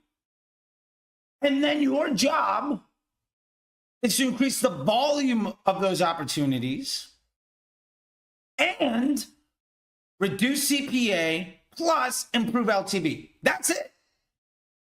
If you focus on one product, you stabilize CPA, great. Just work on your LTV, because now every single customer coming into your store looks and feels the same. And it's a lot easier and a lot more effective and way higher confidence for much cheaper to then test, how do I get this person to spend an extra $5? And then how do I get 2% more of them every week? 2% more every week is a 3x growth on your business in a year. Now, you can also do, say, 2% growth every week on your LTV, which is a bit more difficult. But if you can combine those, now you're talking about a 10x multiple, which I would say is honestly probably not a good idea. Like, don't grow your business that fast. But you're going to be in control of your growth of your business so you can sell a storyline. Because if you're running a business, really, you've got one product. That's your business. And I'm trying to tell you the questions that the person that's going to buy your business is going to ask. And if you give them a report that says, well, this is our MER, they're going to glaze over and wait for you to stop wasting their time. And if that is a waste of time for them, it's probably a waste of time for you. So let's get down to the other parts. The second question that gets asked is, what channel do we take action on? MER 4, I've gone in TikTok, Google, Facebook, and email. What are we going to do next? Well, I have no fucking clue. Maybe we just say, well, we made more money, dump it into Facebook. Hey, that's not a bad idea. I think that's actually probably the smartest idea. If you don't have the integrity of CPA by channel, that's not the worst thing to do, because Facebook will lift all channels. That's why it's the force multiplier to a successful business model. It is the gasoline for the fire, right? If you have a spark, it'll put it out. But if you got a raging fire and you drop some Facebook on it, that shit can be a fucking atom bomb. That's a great idea. But the point is, you don't know what to do. Now, say you're running 4 or 5 campaigns to support 2 or 3 different products. Where are you going to spend that money? Let's say we're just going to dump it into Facebook. Where? Are you going to jack everything up 5%? Maybe. But is that any better than putting a blindfold on and just throwing a dart at the fucking wall? Not really. I mean, somebody's hopefully not spinning you in circles, so at least you're throwing it at the right wall and maybe you hit a fucking target. I thought you throw enough of them, you're going to probably cluster around like something close to something valuable, right? Pin the tail on the donkey. Maybe you don't hit the fucking fridge in the next room. Great. The point here is, if you don't understand your CPA targets by channel and by offer, by business objective, you don't know what to do. MER won't tell you that number. So you should be able to know that information. That's a question you should ask. If I do positive business, what business objective by offer or by channel, by product, what business objective should I invest more in? MER won't tell you that number. Number 3, your liabilities. Where is their non-incrementality? There was a really big case study that was done with Uber where they basically just cut like 10K a day in programmatic. And this isn't a shot at native. I can't make this stuff work, but that's not the way my brain works. I know plenty of people that are phenomenal at it and would say Facebook doesn't work. You know what? There's plenty of ways to build a business. And that's fine. But if you can prove, hey, great, I'm going to throw 20% more here. Shit, look at that. My business didn't do fuck all because of it.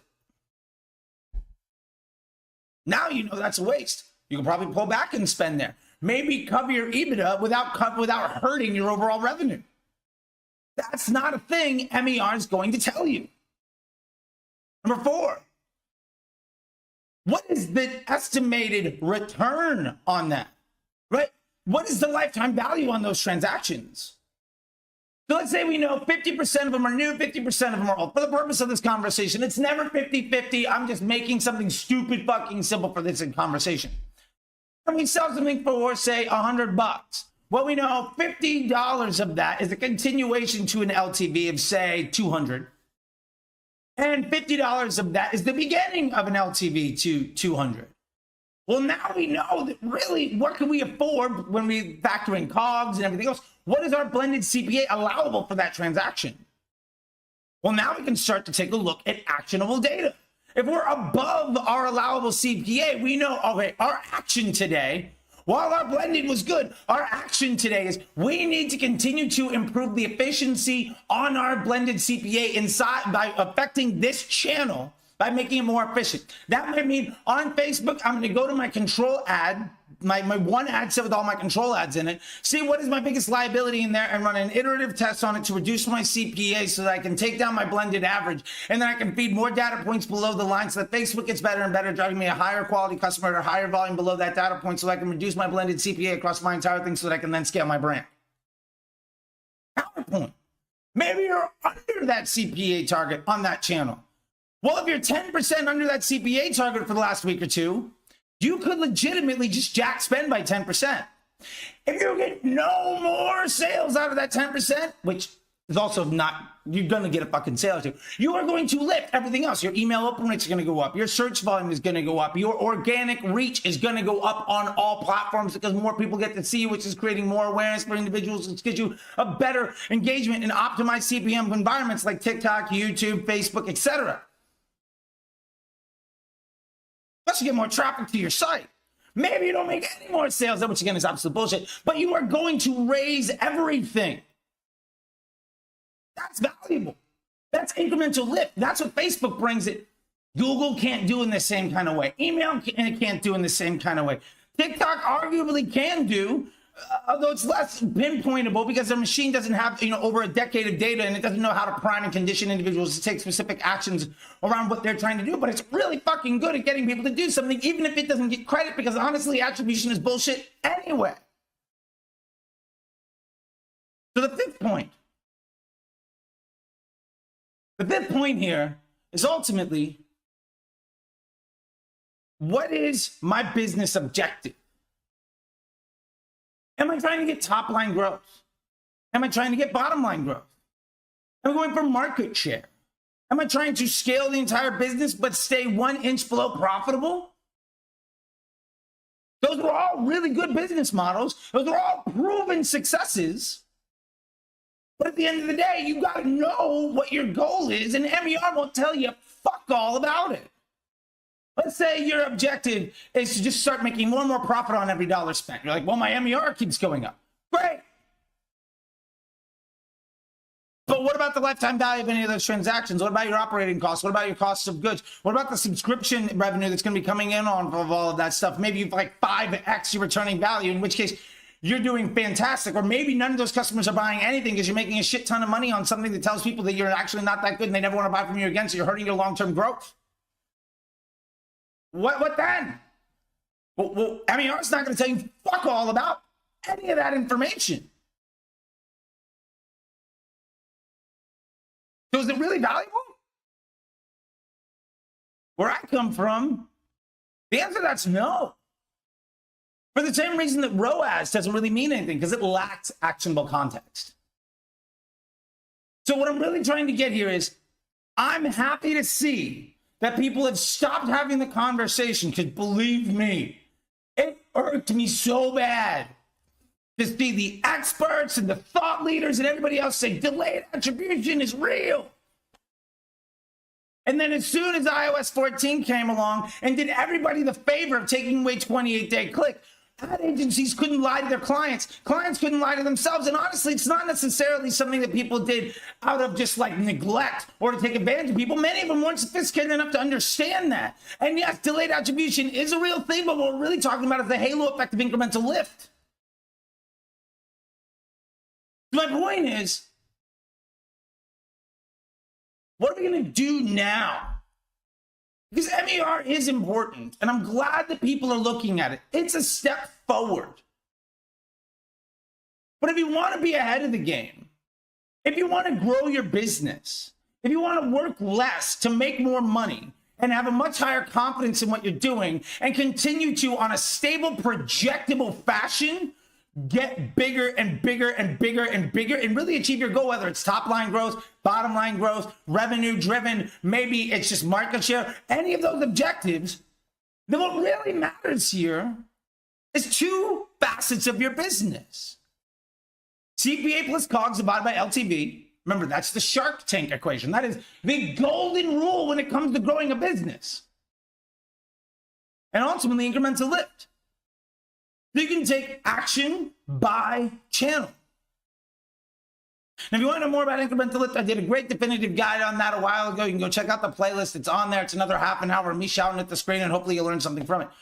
I know it's valuable information. It might not be something you can take in. If you have questions about it, please feel free to ask. My point here to close with all of this is, I am excited by the fact that everybody was forced to be uncomfortable and get better. I think that ad agencies and advertisers are forced to be more aligned with the business needs of their clients, which ultimately means ad agencies are going to have the opportunity to be more successful so they can hire more people. Their clients have the opportunity to be successful so they can hire more people. At the end of the day, what we're talking about is the more sophisticated you are and the less of the ego you bring into the reporting, the more opportunities you create for other people around the world to achieve their dreams and provide jobs and make more money. That's a really fucking good thing. I just realized, like, Dara Denny helped me get monetized. Thank you, Dara. And I've just been cussing up a storm, so YouTube's going to hate me on this video. But whatever. This is what really matters. So I would challenge you today to get down to an allowable blended CPA across your entire business. And then use platform level attribution to understand an allowable CPA by platform.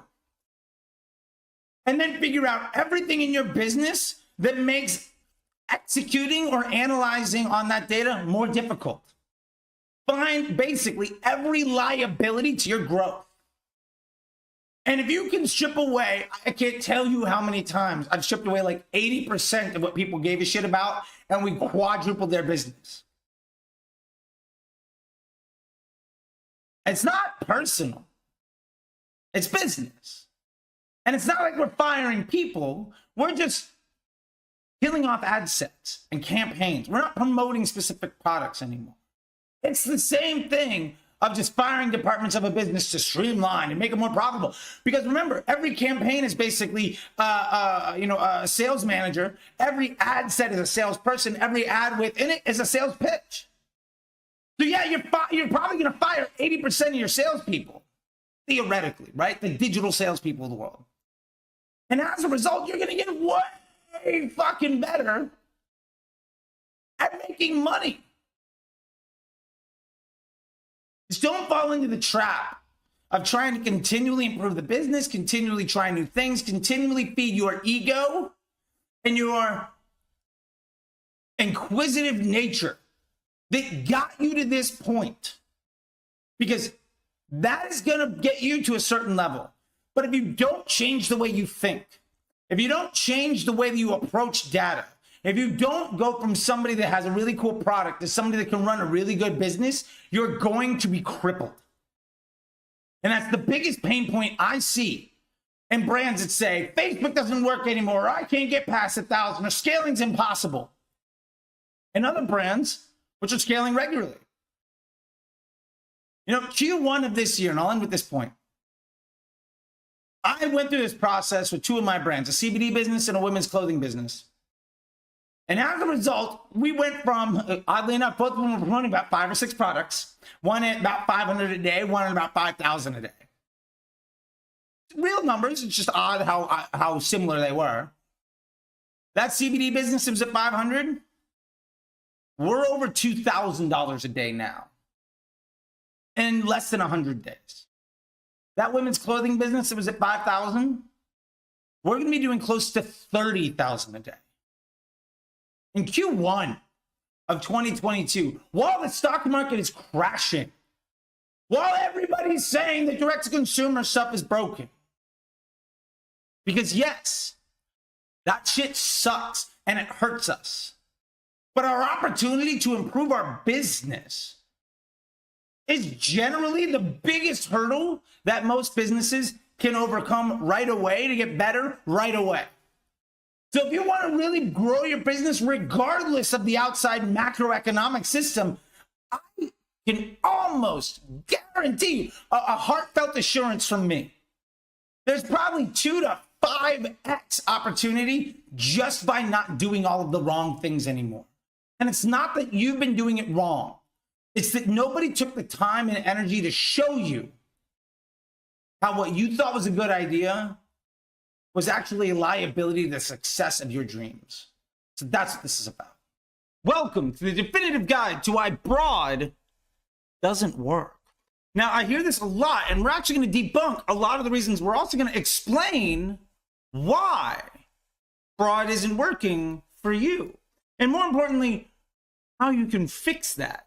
And even more importantly, what you should be looking at to potentially redefine what works actually means. And lastly, we're going to even get into a transition plan to how to figure out how to move from a very complicated ad account that leverages getting lucky and hard work and honestly just a lot of bad ideas that have been obsolete for years into something you can manage in 15, 20 minutes a day, a few days a week, and actually grow the rest of your business as a result. So today we're going to dive into why broad doesn't work.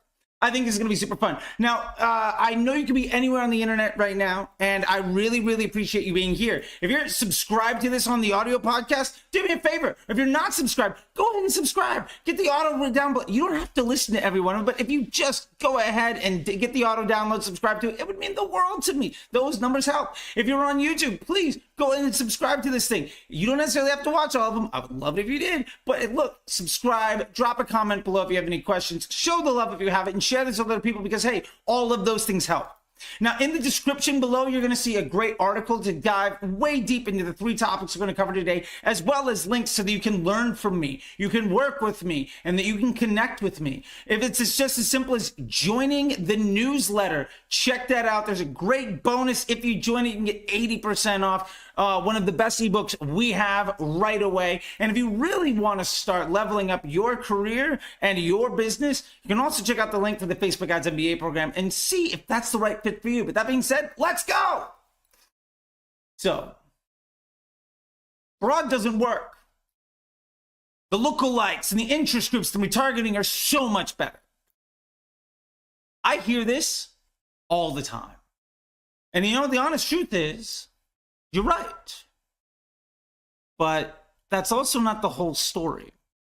So one of the reasons broad works so well is because every ad makes its own audience. And again, if you need to understand more about that, please comment below. There's tons of videos I can link you to, and I can definitely help you out with that. But at a very short level, if you show an ad to 1,000 people, 500 people like it, 500 people don't like it. The next 1,000 impressions is going to be built off of those 500 people that like it. Facebook is going to show those ads to people who look like those others that responded positively to that ad. Every ad makes its own lookalike audience. That's how Facebook works. That's what the optimized CPM environment works on paid and organic, right? TikTok does the same thing. How does something go viral?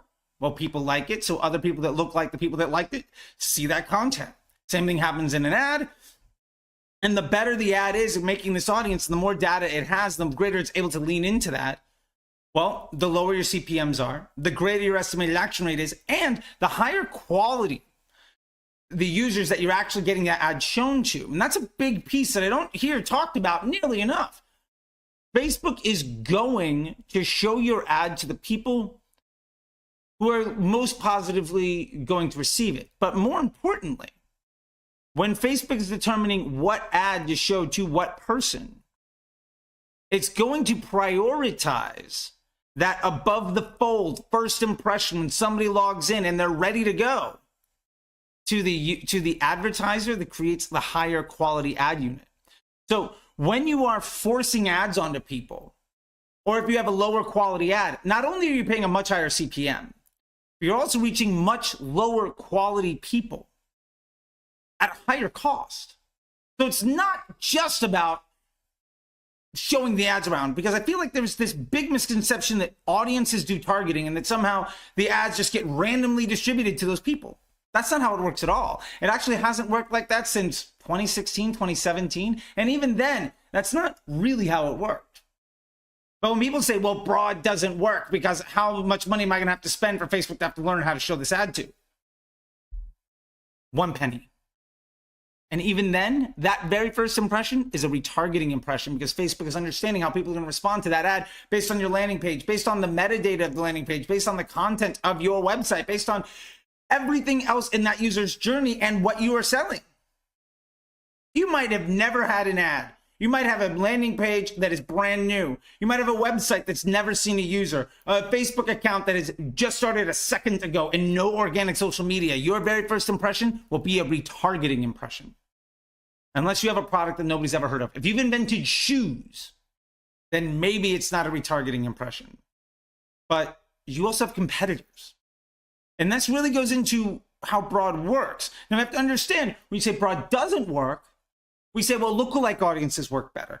Interest groups work better. The new topic du jour that I'm seeing is the Proxima audiences and the Shopify audiences are better. And retargeting audiences are better. And when I run side by side, the lookalike just does so much better than the broad does. And you might even say, well, the broad gets more spend, but the lookalike is way more efficient. And you're right.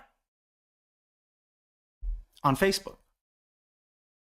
With the front-end metrics, according to an attribution model that might work for you, and the Facebook data that you probably don't trust anyway. Now, the reason that these audiences work better is because of the front-end metrics that we see on Facebook, but more importantly, when you're running a lookalike audience and a broad, you are narrowing down the entire universe to just these folks. Now, the likelihood, the makeup of just those folks to have a higher quality user in them is obviously greater, right? Because it's a smaller audience. It's a fraction, right? So 1,000 people out of 2 million is better than 5,000 people out of 200 million. It's just a ratio.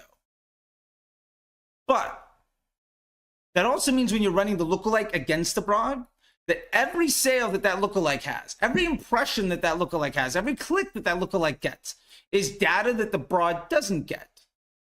So remember, broad needs data to get better, and it will consistently get better with every single impression. Remember that ad gets shown to 1,000 people, and then the next 500, next 1,000 look like the first good 500 people, and that cycles over and over and over again? Broad's doing the same thing. But if you say, well, the best 200 out of that 1,000, I'm actually going to put somewhere else. Now you're keeping broad a little bit dumber, because it's only going to see 300 folks out of that initial 1,000 impressions that are good, but not the best 200. So it's not going to get as good as fast. Now you might use interest groups, same thing. Now people have this false idea that interest groups mean that you actually care about something, or that you're interested in something, or that you're a buyer. That's completely wrong. 1/3 of the people in an interest group are there by accident because Facebook hasn't been updating that tech in years. And half the people that are still in that group might really dislike something. But if they talk about it, they're in the interest group.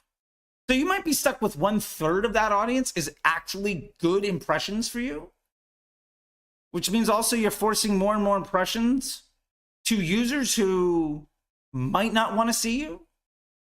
Are your CPMs over $30? Are they over 25? Maybe this is why. And now we have to understand that when you're using the lookalikes and the interest groups and even retargeting, those audiences are smaller and they're cherry picking the good impressions from broad. So say you get 100 sales today and 70 of them come from lookalike groups and interest groups and retargeting audiences. Those are 70 data points of a sale that broad isn't able to see. So that broad ad set is inhibited in getting good as fast as it could be. Now, what's more important here that we have to understand is the implication downstream. You could leave that broad on and it will continue to stabilize and get better and better and better and better. The question is, how long are you going to wait to fully invest in that? And we'll get to a transition plan later on. No worries. The point that I'm getting to here is the reason that Lookalike looks better is because there's a smaller group of people in a smaller audience that you can reach more efficiently today on the front end of the business. And we're going to get to also lift versus ROAS, because that's a big thing that we need to focus in on how an advertiser who's looking at the Facebook results has a very myopic view of business success versus a business owner that's trying to scale their brand and has an omni-channel universe to look at is going to define success extraordinarily differently. But let's take that myopic view of the Facebook advertiser looking at the Facebook ad account and maybe their North Beam or Triple Whale dashboard, etc. Every time that interest group gets a sale, it's making the broad dumber. Every time that Lookalike makes a sale, it's making broad dumber. And what I mean by that is not that it's actually making that broad audience less effective today, but it's an opportunity cost. That sale, instead of going towards broad, is going someplace else. So broad, the rate at which broad gets better and better and better in that compounding interest of value, which is how broad works, is inhibited. Now, you can run a very mature broad and a Lookalike. You know what? That Lookalike is probably going to be more efficient on far less spend. People say, well, broad just gets all the spend and I can't trust it. What's the blended result look like? Maybe when you run broad and a Lookalike, the Lookalike gets better. And the broad is worse than your average. But what's the blended output of that entire campaign look like? What about your entire account? We have to look at what works differently than what gives me the best ROAS on whatever it is. And you have to stop thinking of broad as a tool that doesn't know what's going on based on random distribution with a worse ROAS and a worse CPA. It's a tool in the blend to produce an output that's desirable. We're building a team of options to allow our employee, Facebook, to do the best work. And if we don't like the output of that work, it's our fault as the manager for inhibiting the growth of our employees and ultimately not giving them the best tools to succeed. Now, if you have any questions on this stuff, please comment below. I know that's a big topic. We didn't really get into as much as I wanted to there, but what I do want to focus on just to clear this out is lookalikes, interest groups, retargeting, CPMs are going to be higher. There's also much more downstream impact, which we're going to cover here in a second. If you like what you have to see here, please subscribe, comment if there's things, share this video with other folks, join the newsletter if you want this kind of information on a weekly basis, and if you want more stuff, hey, click down below. There's tons of resources for you, including the MBA program. So next thing we need to cover is lift versus ROAS, incremental lift versus return on ad spend. And this is where I see the biggest rift in the digital marketing world. And this is where I think the biggest gap lies between what the best marketers with the most elaborate campaigns that are doing all this stuff. And believe me, I see folks are like, well, broad doesn't work on my $300,000 a day account. Or people saying, well, I don't know a $100 million brand that's doing that. First off, right here, $100 million brands that are doing that, been doing it for years. Second, if you're running $1,000, $5,000, $20,000 a day, why are you concerned about solving the same problem that the $100 million brand is? Because I guarantee you Facebook is fitting a different need in their business model than it is for you. So you're trying to solve a problem with the tool that somebody else is using, but their ecosystem looks different. Their problem is different.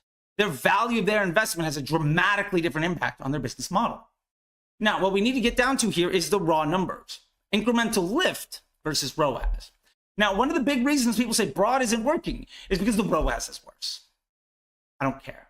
Now, we have a huge conversation about PSM, profitable scaling margin, that's lifetime value divided by the sum of CPA plus COGS, where we understand that ROAS and to a greater extent MER has no value because it's not cash flow. It's basically, did you get lucky today?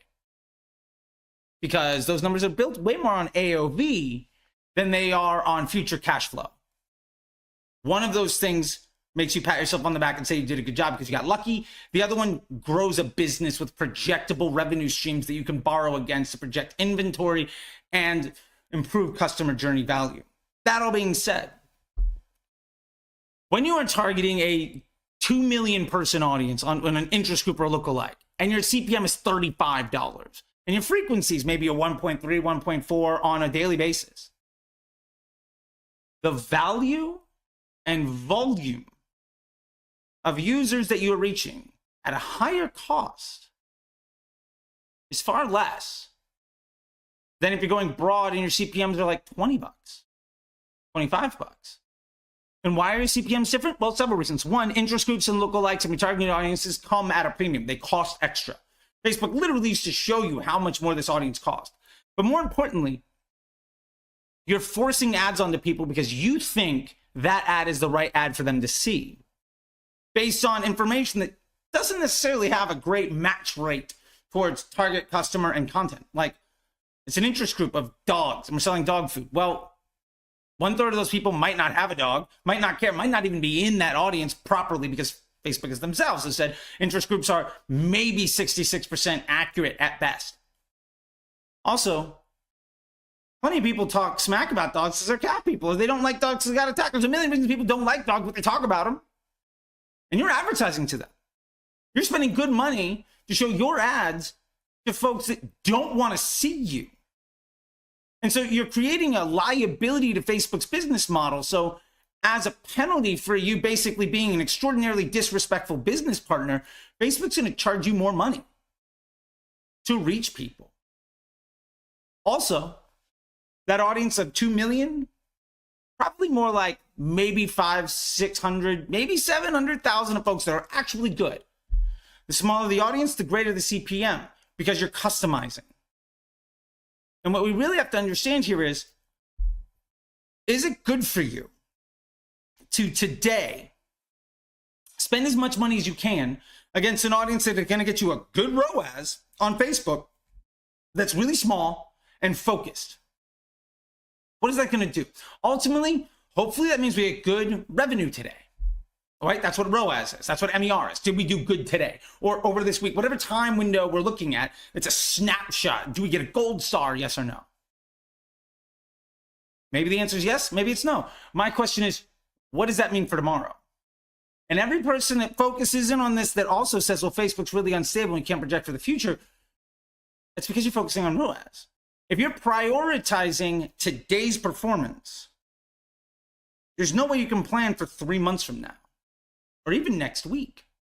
And Facebook feels really unstable and highly volatile, and your costs continue to go up because you're focusing, showing all of your ads to an audience that's really high cost, where probably the majority of the people in that audience don't actually want to see your ad at all anyway. And so you're creating an environment where you're giving Facebook lower quality tools to create user experiences for their customers, for their users.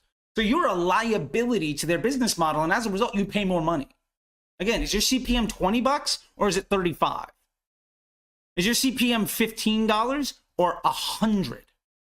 If your CPMs are over $30, I can almost guarantee you, the problem is, one, creative testing. You're probably not doing DCTs at broad to scale with the ads that Facebook users want to see based on estimated action rate and business lift. But more importantly, you're trying to take ads that work and spend as much money against the audience you think is going to work to get a ROAS. Here's the problem. When you're spending $35 CPMs against a small audience where the frequency might be like a 1.5 on a daily basis, or people say first time impression ratio, I need to reach more people, all of this other stuff, that's predicating the idea of how much liability can I present to Facebook to make sure that a very focused number of users enter my funnel and that I control their experience after the first touch. That only works if you have nothing else going on. But as soon as you begin to introduce email and search, maybe Amazon listings, it becomes far more valuable for you to reach twice as many people, right? Maybe the CPM instead of 35 is a 25, and your frequency is a 1.1 instead of a 1.5 or a 2. You're reaching twice as many people on a daily basis. If you're reaching twice as many people, your conversion rate can be 50% worse, and you'll make the same amount of money. Also, you're far more likely to reach new people. So the folks that you are reaching are not the same ones you're advertising to on search and the ones you're sending emails to. So you're more likely to get new customers where that sale isn't attributed to multiple channels. More importantly, the more you spend on broad, the higher your search volume is going to be because you're reaching more people. Your email open rate is going to go up. Or more importantly, the volume of emails are going to go up because you're probably going to get more emails and because people are seeing you more often. And because you're not jamming your advertising down their throat to where when they go onto social media, either they are buying from you or you are a burden to them. And if you're a burden to them on Facebook, why the hell are they going to open your email? The point is, it works in isolation if you value that isolated, myopic view of success, ROAS. But if instead you're focused on how do I make the business bigger? Because we're looking at channels that are not just Facebook as sources of revenue. And to be fair, email is way more efficient than Facebook is on making a sale. Search, way more efficient. Hell, even paid ads on Amazon, way more efficient. But you can't scale those just by them existing. You have to look at how does Facebook fit into my overall business model? And every time you're investing in lookalike groups and interest groups and retargeting, you're tremendously limiting the scope of people that are coming in. And then folks say, well, I'm looking at first time impression ratio. And if it's really bad, what am I going to do? Well, first off, you need to stop looking at bad data points. First time impression ratio isn't an actionable metric. It's a sign that your ads may or may not be shown to the same people over again, but do I care about first time impression ratio nearly as much as volume? No. I'll take a first time impression ratio that is 1/3 as bad as somebody else if I'm getting twice as many customers, twice as much traffic. I'll take a lower click-through rate all day long. I'll gladly take 20 clicks out of 10,000 instead of 7 clicks out of 100. That's hyperbolic, but you see the point. It's a fraction. It's not a performance metric. And I'll tell you, as I scale businesses, these numbers matter. Incremental lift is what gets the job done. If you have any questions here, please go ahead and comment below. I know that I talked about that in a very big level, but I want to make sure that you understand incremental lift is what grows a business, not ROAS, because ROAS isn't cash flow. ROAS isn't what you use to grow the business. Future cash flow and projectable results is how you plan for the future instead of reacting to the past.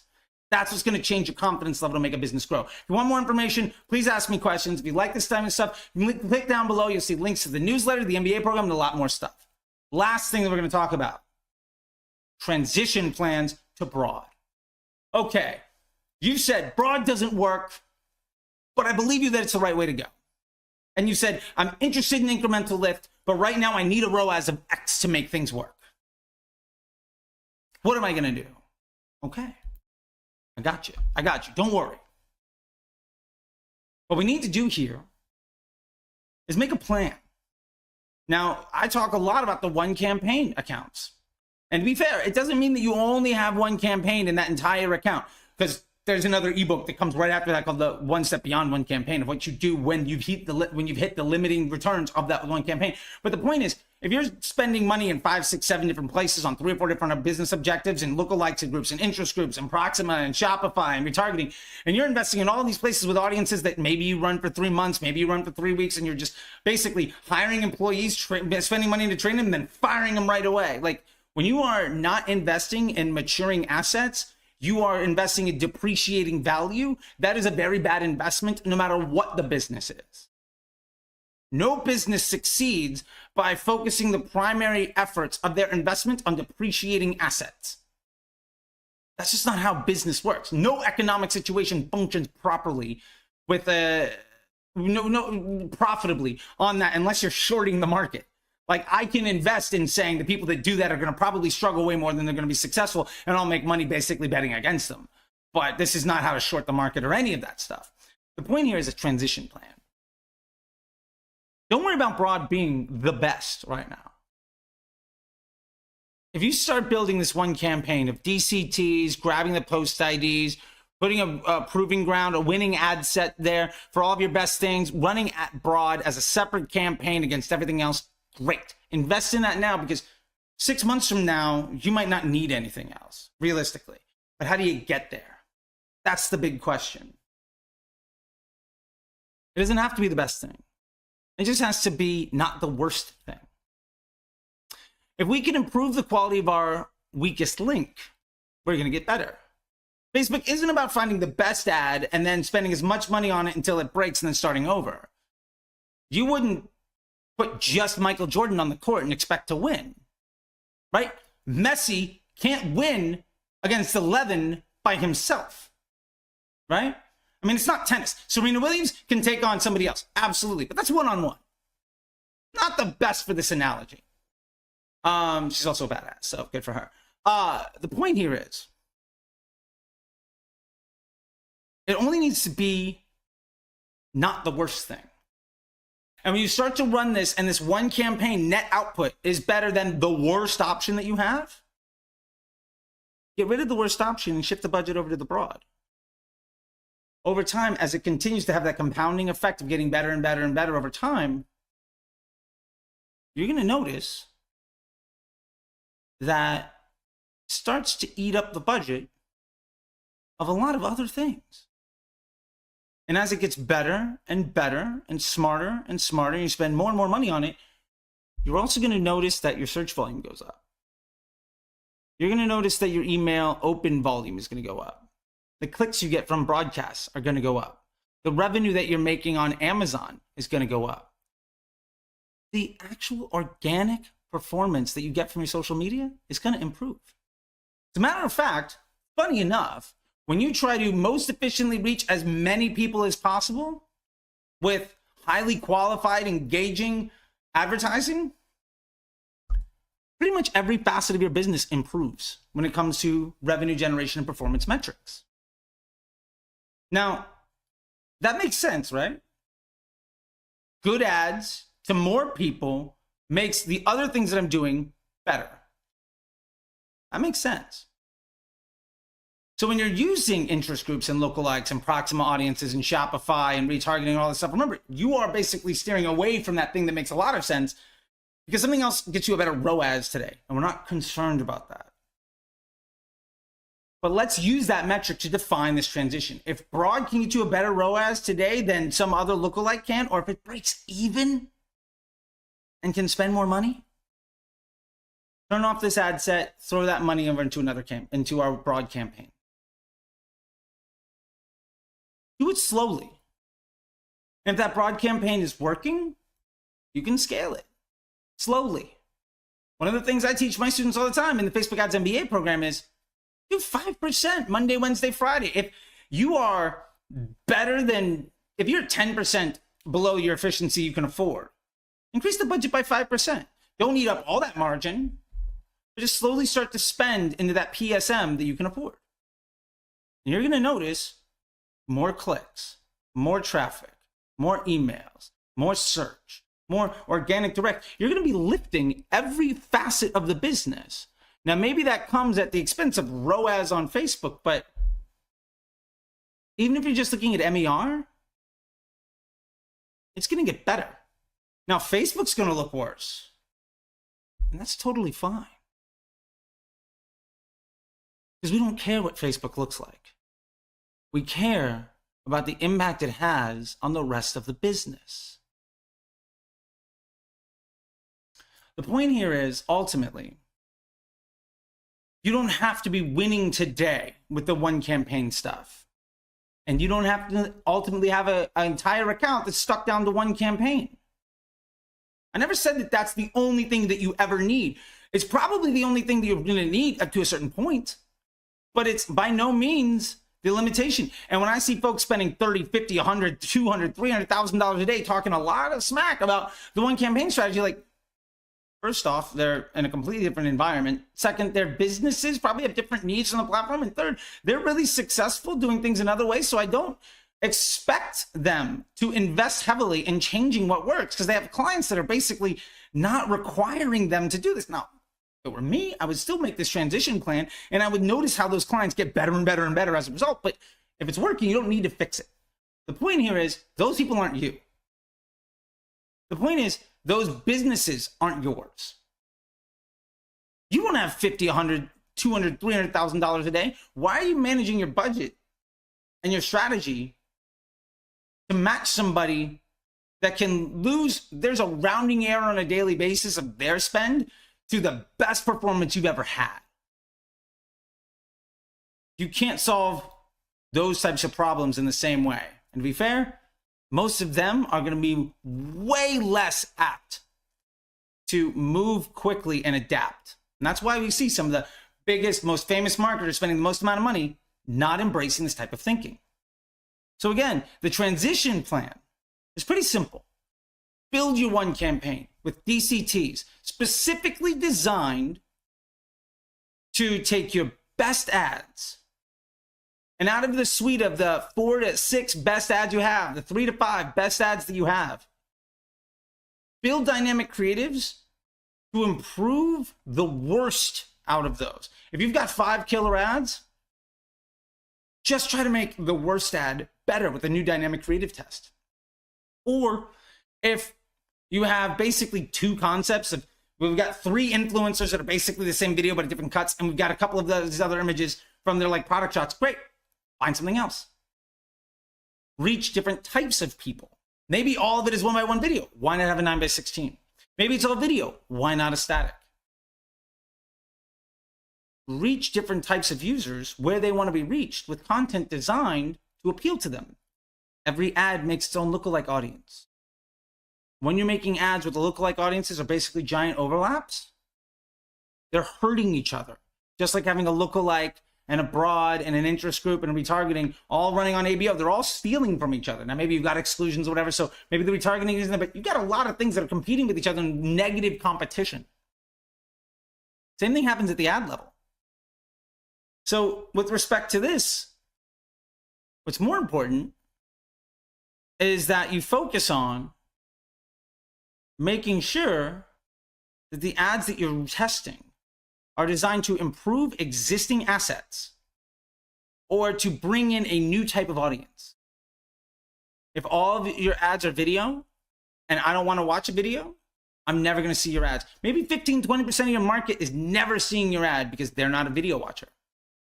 Maybe 20% or 30% or 50% of your market is only watching Instagram stories and reels, and they don't give a damn about your Facebook newsfeed posts, but you've got 1x1s on auto placement, and so you're showing things that don't necessarily work there because you haven't designed for it.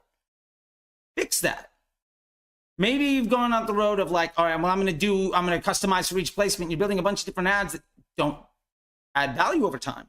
Well, one of them is really good, but because you didn't design specifically to solve one of those problems, the vast majority of your budget is going to what works, and the rest of the budget where you say, check mark, got that ad covered, isn't getting served at all.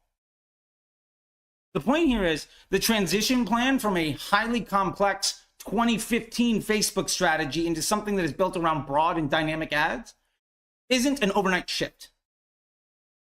It's built around be very specific with your dynamic creatives to improve upon the worst available options that you have that are still good enough to run. And as you begin to outperform existing legacy options of that out-of-date thinking that you're trying to move away from, that PPC logic running on Facebook in 2022 when it was the best thing to do on Google or display networks in 2015, when it outperforms the worst option, just get rid of the worst one and shift the budget over. When you do that, it's not a question of does broad work? It's a question of how long until basically broad is the only audience I'm using. And when you get to that place, you never have to worry about audiences ever again. You're creating far greater lift across your entire ad account. You're able to look at future cash flow and projectable results instead of ROAS today. So you're way more confident in your decisions and way less panicky about day-to-day results. And you've got the roadmap to how to get there. The question is, are you willing to make that investment? My pushback, if you say no, is how many other audiences are you going to test? How many other ads are you going to test? What amount of money did you spend last month on things that you're not spending money on anymore today. If you spend it abroad, you'll never turn it off. It's infinitely scalable. So you have to start thinking in bigger pieces. If you're worried about the audiences, if you're worried about the ads, if you're worried about the bidding models and all of this stuff, you're worried about the pebbles. You're never going to move mountains. That's the biggest liability to your success. Think bigger, and you'll have the $100 million business. Or worry about all the small stuff, you might not have a business to worry about. The definitive guide to retargeting on Facebook. Let's get down to the bottom of this because it is a super, let's say, controversial topic. It's also something where the truth has evolved over the years. And I will tell you, I've absolutely had to change my position several times based on the information that we've seen from testing, from case studies, and from real world experience. So let's get down to the bottom of this. We are going to cover 5 super big topics about Facebook and retargeting. How it kind of maybe already does it, why less data in more places isn't necessarily a good thing, the impact that it might have on testing speed and expense, the impact on incremental lift, and most importantly, how you can use it to be really successful in ways that are not talked about nearly enough. So let's get down to the bottom of it. Facebook and retargeting, the definitive guide right here, right now. Let's go. First thing, I just want to say thank you. You could be anywhere on the internet right now, and you've chosen to be here. I want you to know that I take that as a privilege and a responsibility. I'm only going to talk to you about things that I personally have seen based on my own experience with over nearly a decade in the business and over several $100 million in spend across dozens of brands, seeing both massive success and being humbled with crippling failure. And I want you to understand what I've learned from those places. And often some of the greatest benefit is being in the room and helping very powerful people make very difficult decisions. And with all of that being said, I just want to say thank you very much. And if you find value here, I really appreciate it. Go ahead and subscribe. If you want to know more things, you can sign up for my next webinar at apply.facebookdisruptor.com. And if you want to get into the Facebook Ads MBA program, you can go to submit.facebookdisruptor.com, grab yourself an application, and let's chat and see if that's the best fit for you. All right. All that being said, let's dive into it. The definitive guide to retargeting on Facebook. Well, at least as of March 2022. All right, so here we go. Fact number 1. Facebook already does retargeting for us. Now, this has been a somewhat debated topic. I'm going to get down to the empirical data that isn't necessarily debatable, and then we can, open up some other bits of conversation. But I want to get down to a couple things we know for a fact. Number 1, even when you're trying to do retargeting through any means, often what we're trying to do is retarget people that have viewed videos or people that have clicked to a certain page or have taken a certain action. Now, whether or not somebody's taken those actions or just previously seen impressions from us, what ultimately Facebook is trying to do is deliver the highest quality user experience to the person receiving that ad, ultimately placing content in users' feed in a way that is going to make them have a positive experience on the platform. Now, oftentimes, a user might see content from a brand or whitelisted partners 5 times, a dozen times before they ever click. Now, if you're only retargeting folks that have added to cart or something like that, that's great.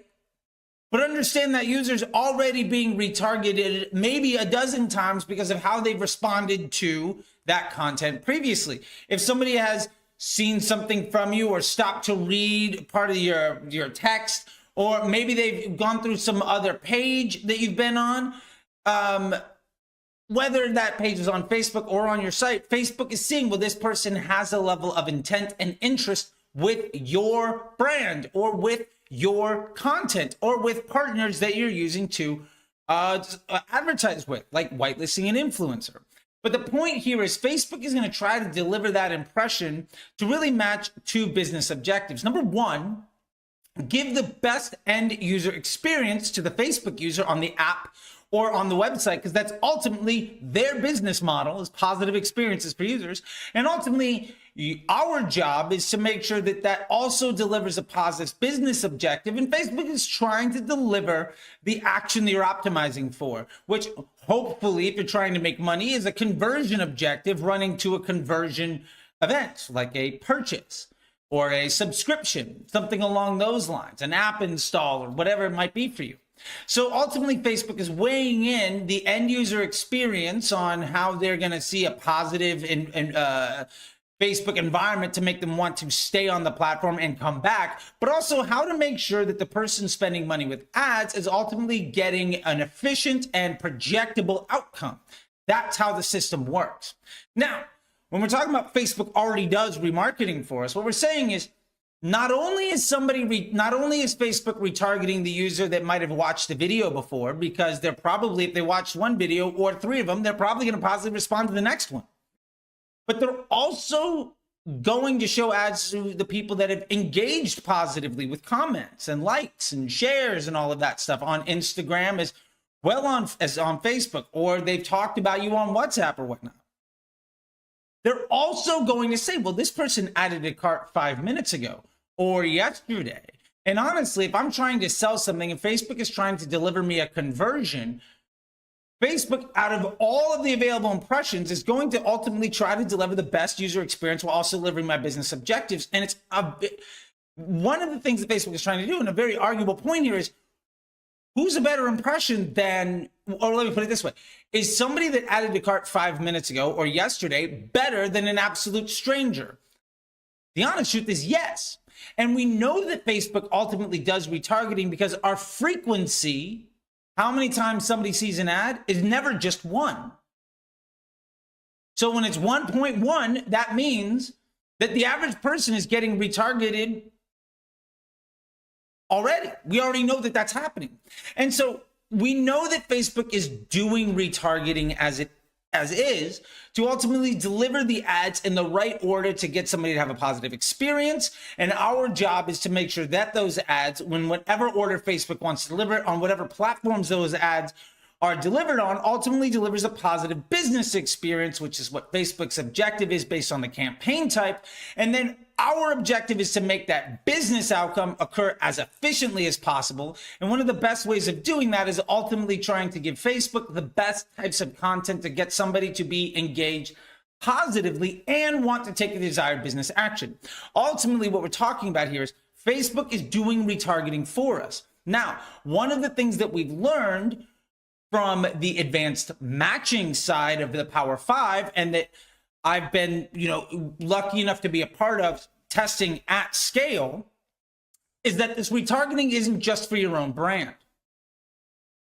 Facebook is retargeting people because they're interested in something. Now, if you've ever noticed, you've gone to, say, Daily Harvest or Me Undies or Last Crumb or whatever brand it is, maybe some drop shipping product during the holiday season. What happens to your feed? Well, for really good advertisers and for really good brands, what you see is a lot of accompanying brands and products that are very similar, right? Like if you're looking at red shoes on Nike, well, you might see my ad from New Balance the next time you log in, because Facebook is understanding that you're in market for this. And really what's happening with advanced matching is Facebook's retargeting users that didn't necessarily just take an action on your site, but based on their intent and action on any number of sites, based on that user's experience and overall pattern of behavior over what might be a decade on the platform. And now this is where, when Facebook does retargeting, they're retargeting users not just because of what they've done with your brand, but anywhere. And Facebook is using that user's behavior trends across many, many years and countless web pages and Facebook groups and messages in Messenger and WhatsApp and every little other piece of data that Facebook has, zero party data, if you want to call it that, first party data, whatever. But At no point an iOS 14 issue could ever block. Or when Google releases the same type of update for Android, that will also not be able to block.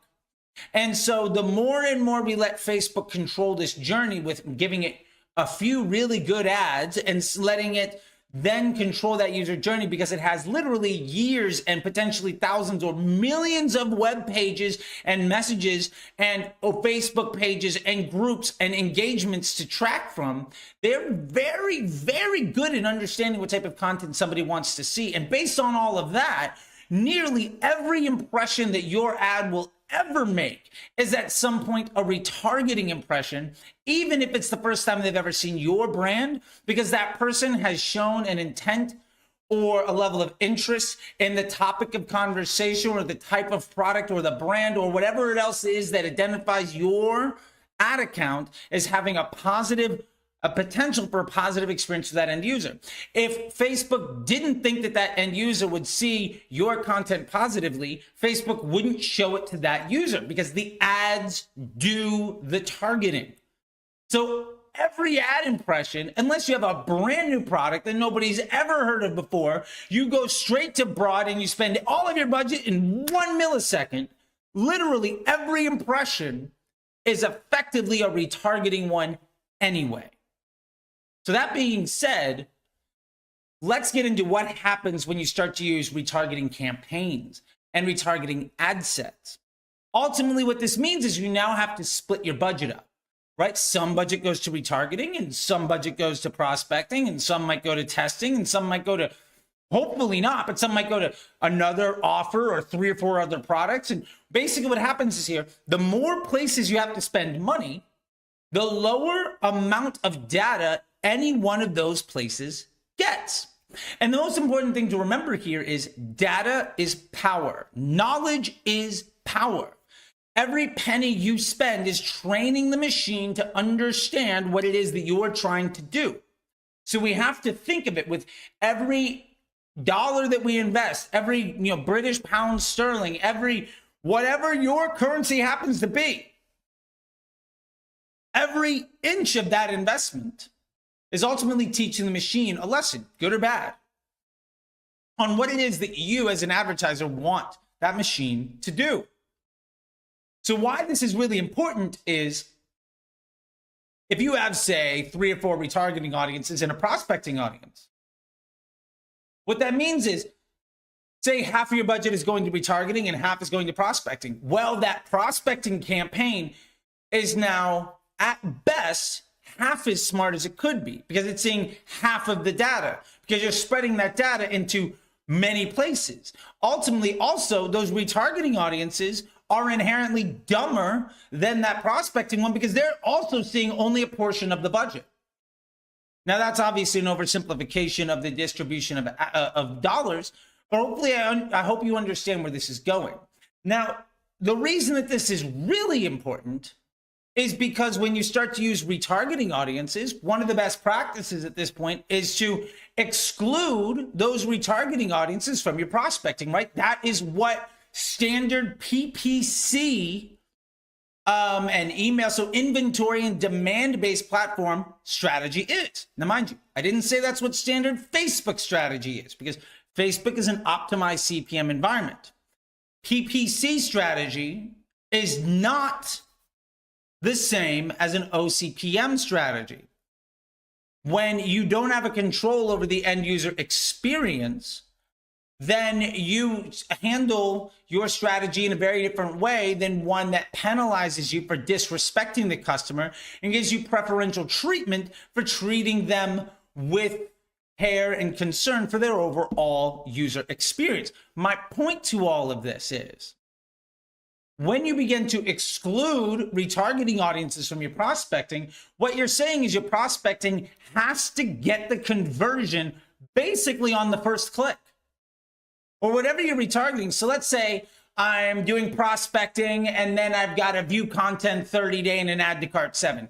If I add to cart, now that means that my prospecting can't see that user again. So it'll never understand if that's a good or a bad impression. Also, once that user goes out of the add to cart 7-day, they'll effectively go into the view content 30. So if that add to cart can't close the deal in 7 days, then that user is not providing any more positive signals to that ad set. And then the view content picks up on day 8 after somebody clicked but ignored the add to cart. So then they're getting day 8 to day 30. Now, the real problem here is it means every one of those steps is inherently dumber than if you let just one ad set see everything.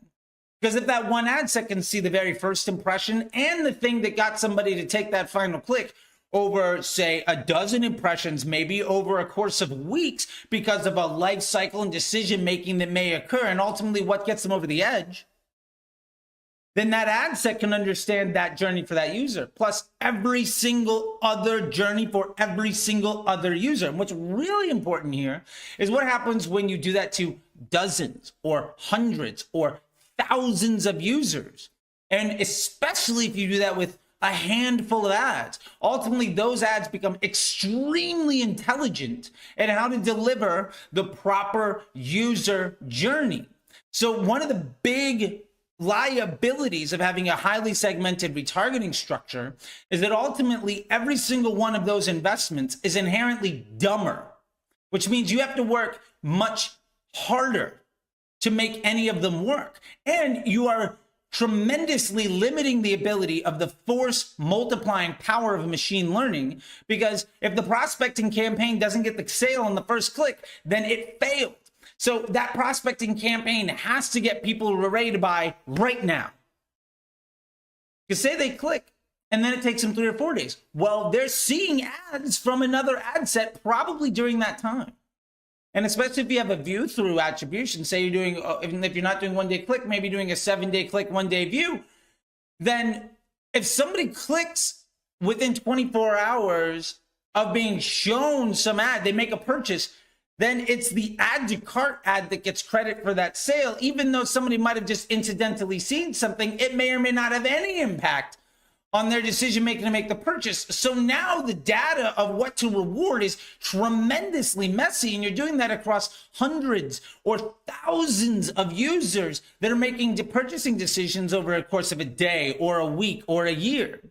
And if you're really just trying to take a look at this and you pull out a string and a set of pins and you try to make sense of it all, you're going to look like a crazy person, because ultimately no two users behave the exact same way. And trying to ultimately test to improve any one of these things becomes insanely difficult and expensive. Let me get to that point. When you are trying to test to improve your prospecting, for instance, you can't test nearly as fast when you have 5 ad sets with some prospecting, some mid-funnel, some bottom funnel. Because remember, if that user doesn't buy on the first click right away, then that user is effectively useless as a data point. So you're only letting a small percentage of the average user, which is, probably not the lion's share of the average scalable impressions that are occurring as customers coming into your store, especially when you're talking about incremental lift, which we'll get to in a minute, because people might very well just see 12 ads and then Google you, in which case none of those ads are getting the ability to understand what's happening, especially if somebody clicks on one ad and then gets shown something else and they're searching around. Like, that user will bounce through all sorts of experiences. And as you're trying to test to improve any one of them, you don't have control over where they are in that experience. And because every one of those data sets is changing on a very consistent basis, the person that's eligible for prospecting, and the person that's eligible for mid-funnel, and the person that's eligible for bottom funnel, those audiences are extremely dynamic. So they're changing all the time. And one of the things that we have to know about the scientific method is it requires a constant to test a variable against. So if your constant is an audience and you're testing ads or offers or upsells or whatever, but this constant is changing every single day, what is the confidence on the outcome of this test? And more importantly, how much more expensive is it to test 4 or 5 different parts of the funnel? 2 parts of the funnel might double your testing budget and cut the time or make the time that it takes to improve any of those outcomes in a meaningful way, it might double or triple the amount of time it takes for you to get a sustainable, constant outcome. So you have a much lower confidence test that is more expensive, that takes longer to do based on less data, to ultimately keep the system dumber while you have to work harder. And that really gets us down to the last piece about incremental lift. Do you want to make Facebook look as good as possible? Well, if you do, it's easy. Just jack up as much stuff in retargeting as possible, and you might get the lowest CPAs and the greatest ROAS you can. But ultimately, the more money you are spending on users who are likely to take an action anyway, the more money you are wasting, the less incremental lift you are getting in your business, the less additional sales occur because of additional dollars spent. And where this really comes into play is around the conversation of, is Facebook really where you're getting the vast majority of your sales? Is that where you're getting the majority of your revenue? Is that where you're getting, is that the most cost-effective way of monetizing attention? And one of the things that we know is Facebook ads are relatively expensive. The exchange rate on a Facebook ad is far worse than a search ad or an email. Right? An email might cost you a penny to send, and if you get a sale for $100, that's like a 10,000%, ROI. Now, clearly that's not a scalable solution, and I'm not saying that you should just run all email, although email is very powerful. The point is, at what point is it more cost effective to try to get as many people as possible into a customer journey and then let them convert, some of them by paid media on Facebook and some of them by other strategies that may or may not convert them at a much greater exchange rate? Because really, when you want to scale a brand, it's about creating as many customer journeys as possible that ultimately give you the most amount of opportunity to generate an LTV on a net new person. And where this really comes down to it is, the more you lean into retargeting on Facebook, the less you're leaning into overall revenue lift from your paid media efforts across your entire business. Because the more you're trying to lean into getting somebody to close the deal on retargeting, the more overlap you're getting of a sale that might be attributed to search and to email and to Facebook. And while your Facebook number is going to look great, the overall growth of your business will be inhibited because those customers that are converting because of that retargeting ad may have already converted someplace else, but because you are just directly investing and trying to get that person across the finish line no matter what, and you're willing to spend money on probably the worst exchange rate option available, you are investing your money in places where you're not getting the best return. And that fundamentally inhibits your incremental growth. And remember, you're doing that while also testing slower at a more expensive cost, keeping things dumber by trying to support more places, trying to get luckier basically, and forcing yourself to work harder and also support far more resources. So ultimately, in this way, retargeting on Facebook is a luxury problem that very, very few advertisers have the need or ability to truly support. Now, all of that being said, where is retargeting a really good idea? Because I use retargeting. And I'm managing accounts that might spend a couple hundred a day, and I'm managing accounts where we're spending over 20,000 a day. And I've, most recently scaled my clothing brand from 5,000 a day to over 20,000 a day in a couple of months. Where am I using retargeting? Let me tell you the two best use cases for retargeting that I'm currently using. And I've been using these for years now. And every time I try to find other solutions, because believe me, I invest money in doing things poorly so that I can reinforce the idea of what good ideas are and what bad ideas are. And I continually gut check those things with dollars spent. And what continually shows to have value is two ideas. Number one, dynamic product ads, catalog sales ads. if you have the self-control and the ability, and overall you've structured your business to drive sale of one flagship product and you've got maybe 20 SKUs, first off, that's excellent. And congratulations. That's how you're going to get to $20,000, $30,000, $50,000 a day. And if you're supporting 5 or 10 different products, you're rarely ever going to get to half that, because that's just, you are, again, not only how have you made Facebook really struggle with data integrity and volume because of how many parts of the funnel you're segmenting, but when you then magnify that by 4 or 5 different products, you force multiply that problem by a factor of 2, 3, 4, or 5. If you're trying to support hundreds of objectives, there's no way you're going to do any of them well. And ultimately, the way you scale a brand is by maximizing the volume of a customer journey of CPA plus COGS divided by LTV. And so the point here is, well, maybe that customer is not interested in your primary offer. DPA, dynamic product ads, catalog ads, are a great way of getting them across the finish line. Now, I've been using catalog ads for years. I was part of the alpha for the product many, many years ago.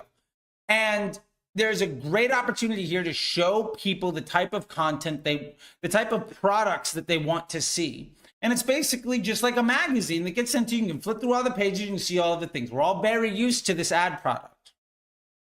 And it's a great way of saying, maybe this user isn't interested in my primary offer, but there's something else that I can give them that's a better fit, right? Maybe I'm just trying to sell everybody on the new Jordans, but they just want a tracksuit. Awesome. I got their attention because of one thing, but they were on my store. They went to a couple of the product pages. They may or may not have added a couple other things to cart. Let me show them the products that they wanted to see. If my customer is telling me what they want and it's not what I'm trying to sell, this is a product to allow you to clean that up in a way that does not impair the ability for your primary objective of your full funnel, broad ad set with no retargeting in it to do its job well, because this is incremental sales volume, because you're selling products that person probably wouldn't buy otherwise, because it's not the main product that you're supporting with the primary ad dollars that you're spending.